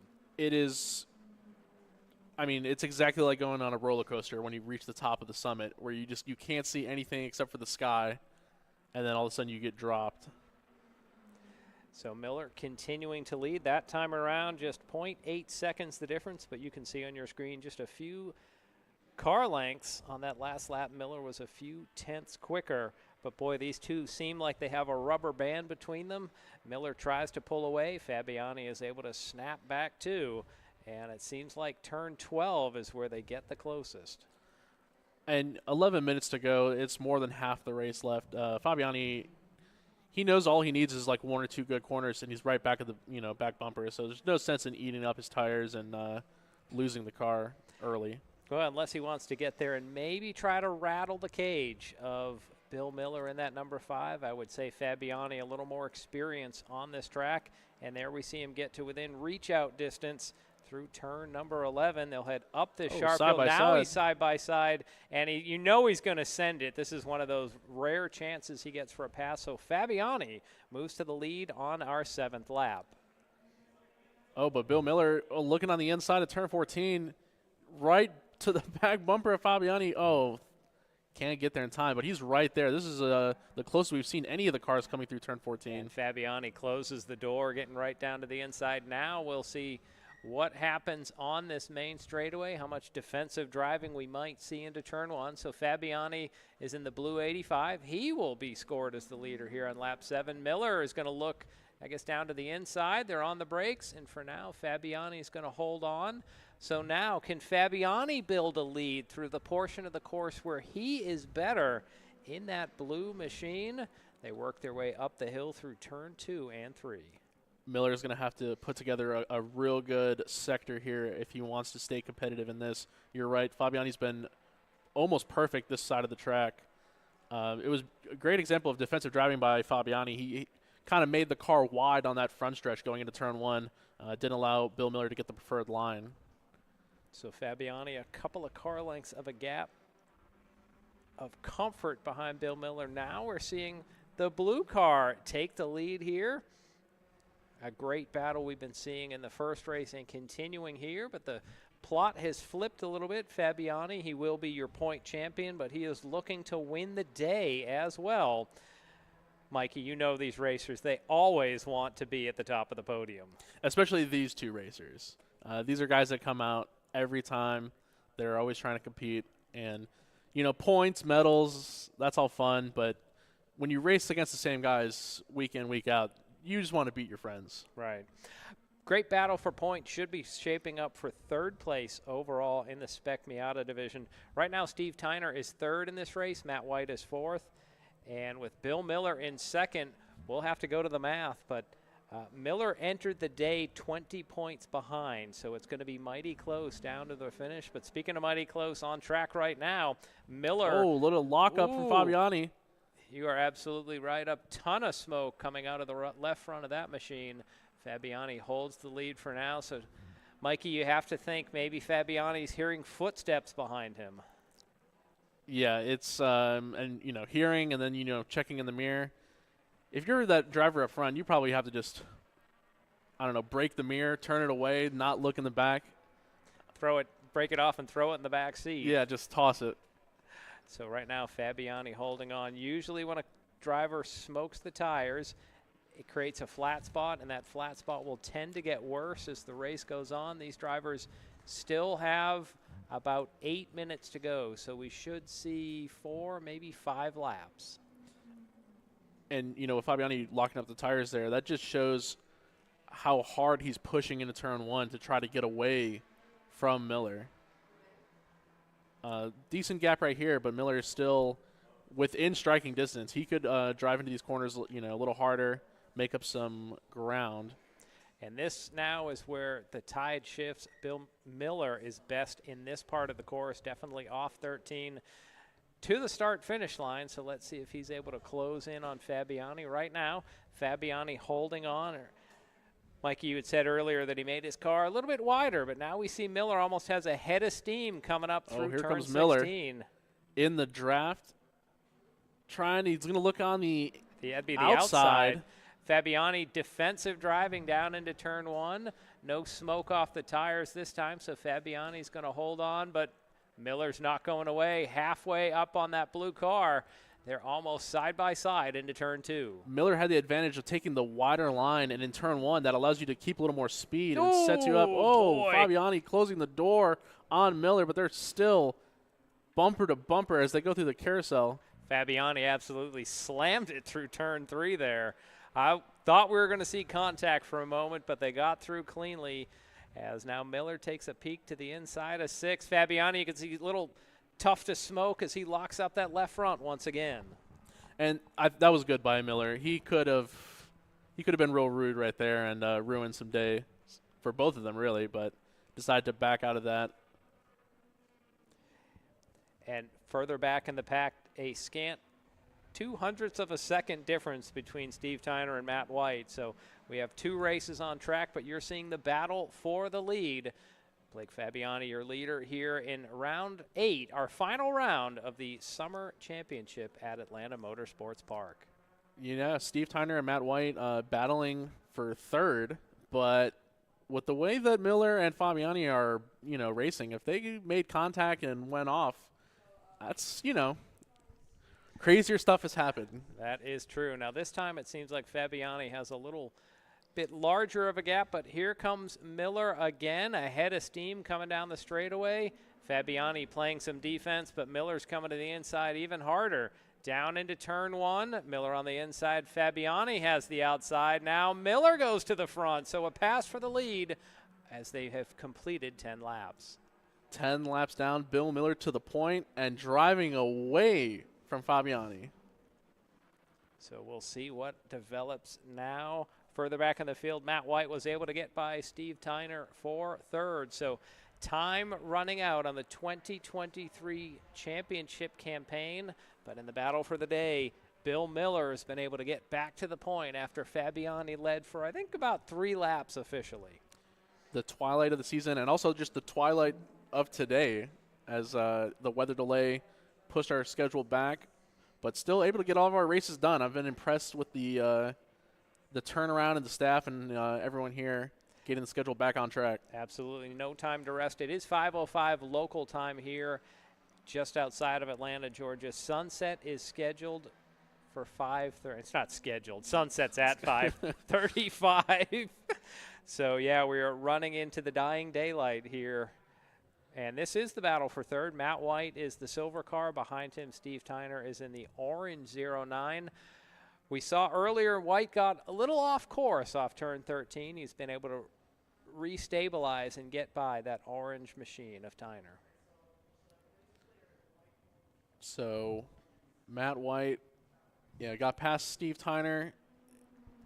It's decently close, but it's still quite a bit away from Bill Miller and Blakely Fabiani. White had a solid drive in the first run. He was maybe 2 or 3 seconds behind our lead pairing.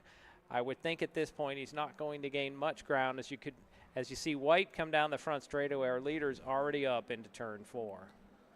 And White has, been involved in 2 incidents. I mean, he went off in turn 14 this race, and he was, caught on that gaggle of cars in turn 1. So kind of an unlucky day for Matt White. He has been putting together some good laps. That last time around, Bill Miller was your leader by just a fraction over 1 second. So we're going to continue to watch this battle for 3rd place overall. Looks like Matt White has it safely in hand. Less than 3 minutes remain in the 2023 main track season here. Mikey, what a great season it's been. I just do want to give a word of thanks to all the staff that helps make this possible, including the production staff. Compared to a couple years ago, just the lengths we've had, timing and scoring on screen, drones following action.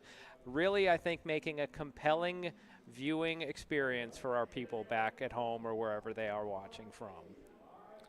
It has definitely been a good one, and I'm looking forward to the winter shootout that we're going to be having soon, next week. And, of course, just next year's season, always looking to improve. But Bill Miller, 2 minutes left, crosses the line. No white flag yet, so there'll be at least 2 more laps. Fabiani running out of sand in the hourglass, but, boy, he seems to drive it in deep, just a few car lengths behind. So we'll see if Fabiani has any more tricks up his sleeve as they head up towards the carousel once again. And I've watched enough of Fabiani race to know he's not going to leave anything left out on the track. He's going to try his hardest to get to Bill Miller. you'll see him push every corner here to try to make up that time. But Bill Miller, unshakable for the moment into turn number 6. Although Fabiani closed in quite a bit there in turn 6. Down the backstretch, Bill Miller stretches his lead out a little bit, but Fabiani actually hanging in there. Yeah, Fabiani not shy about sending it into some of these complex corners here. A couple of car lengths back now, really closing in on that red Miata of our leader. Is he going to try a pass in turn 12 again? Not this go-round. It seems Fabiani has a little in the grass. Oh. Yeah, the inside tire's getting on the grass in turn 13 there. That might have cost him some momentum as they head off towards turn 14. I'm not sure if that was the place to put 2 wheels off.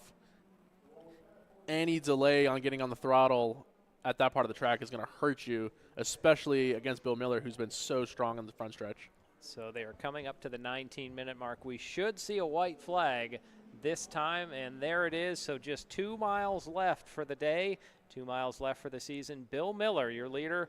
Blake Fabiani has salted away the championship, but you know he would love to get the trophy for the day as well.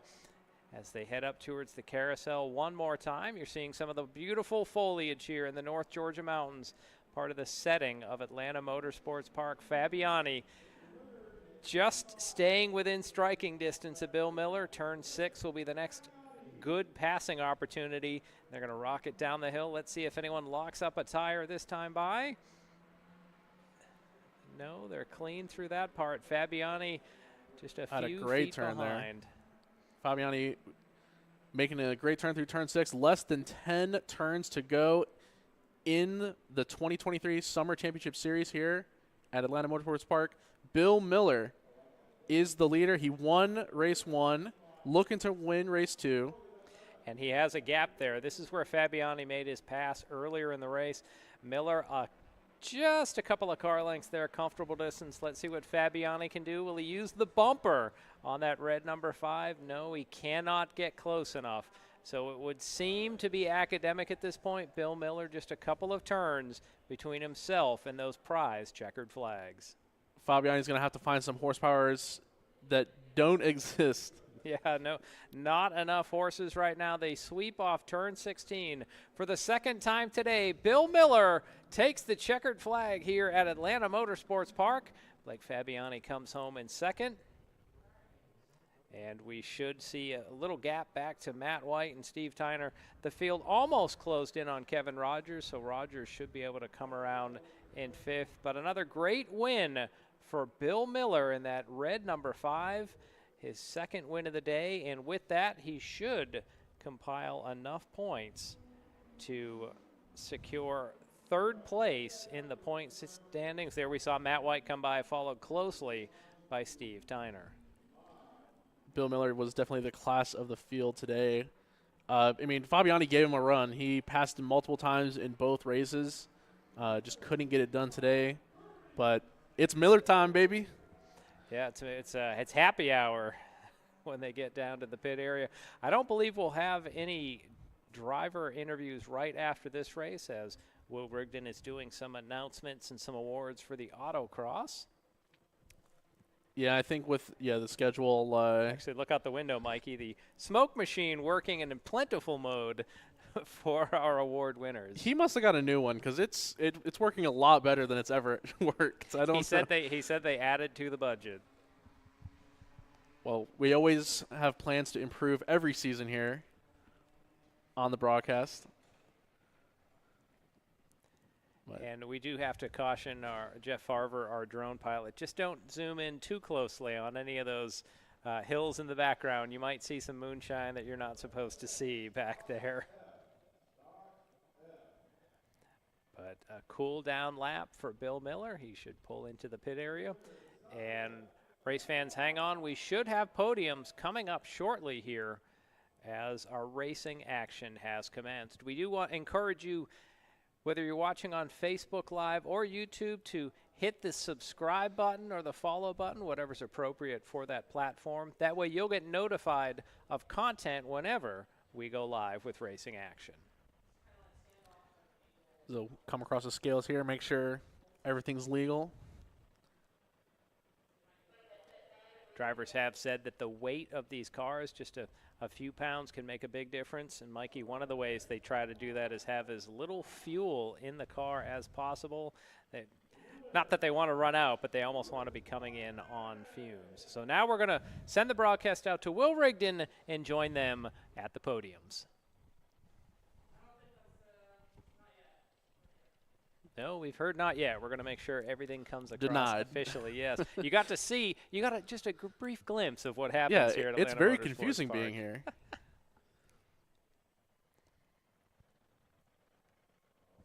So that first car across was our 5th place finisher.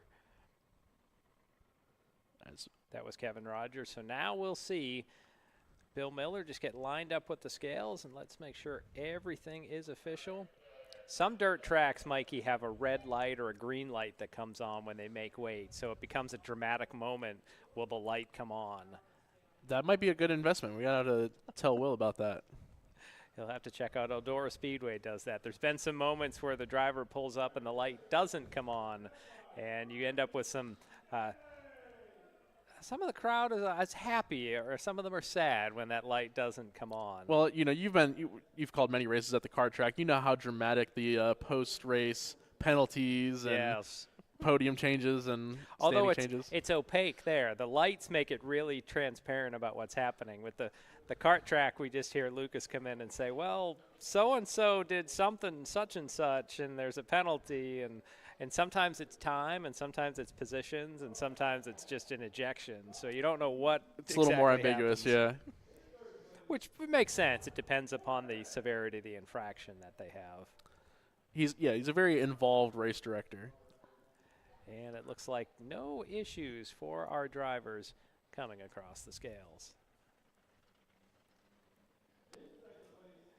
Just a view of that's Race Fans, where you'll see the action next weekend. Some rental karts out on turn 9 and 10 of the karting complex. They'll be racing a little bit faster next week as we see those LO206s, KA100s, all the way up to the shifter class, blasting across that track at speeds of, I would say, approaching 90 miles an hour. I think the shifter karts, they get up there. Which is mighty fast when you're an inch or two above the ground. Yeah, I don't think you could pay me to get in those. Yeah. So, are we going to see you at the kart track? I plan to be there both Saturday days? And Sunday.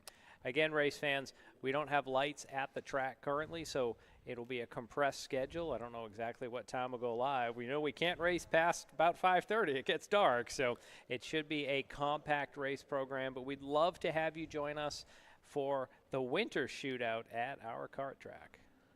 Yeah, it's my favorite. The kart track, it provides entertainment every time we're there.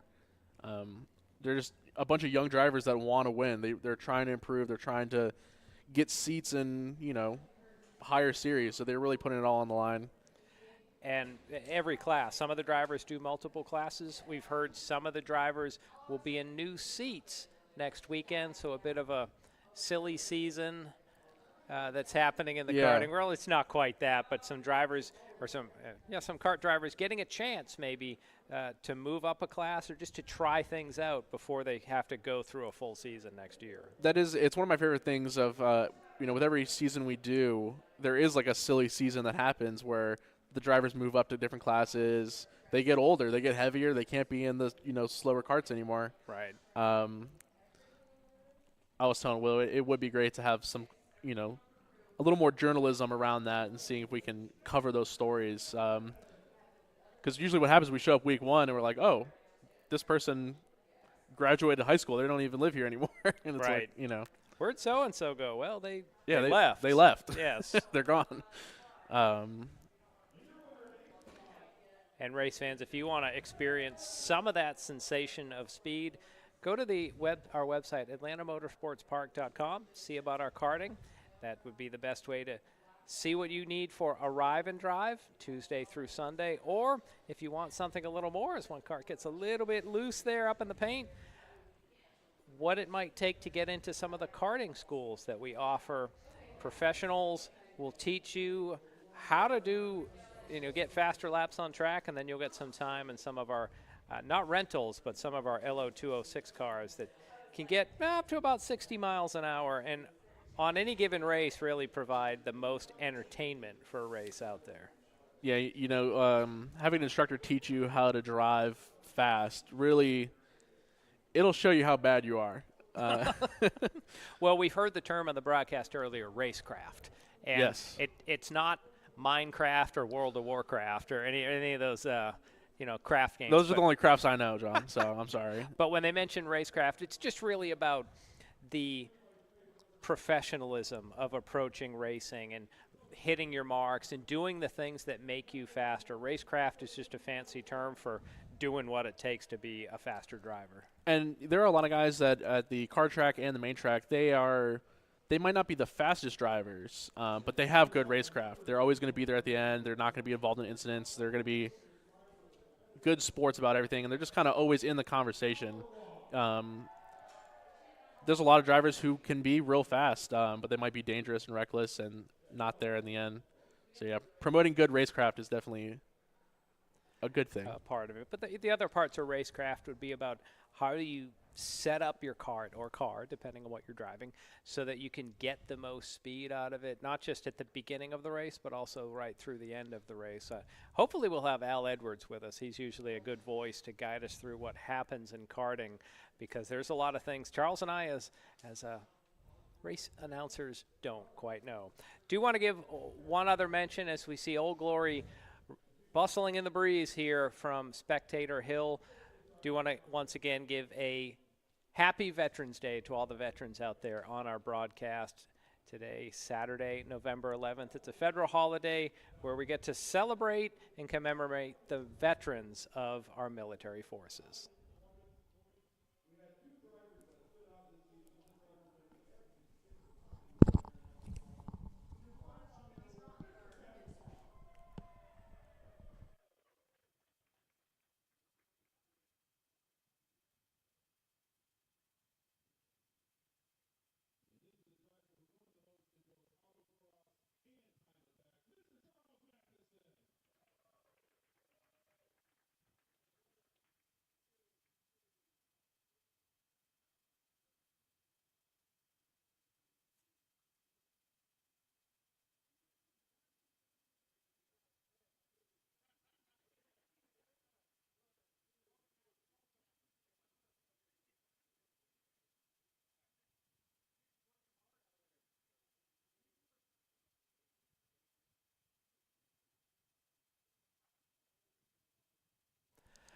And with that, race fans, we're going to draw a close to our broadcast today from Atlanta Motorsports. We thank you for joining us on this Veterans Day for the 8th and final round of our Summer Championship Series. So on behalf of the staff here, my announce partners Charles Head and Mikey Lane, I'm John Matthews.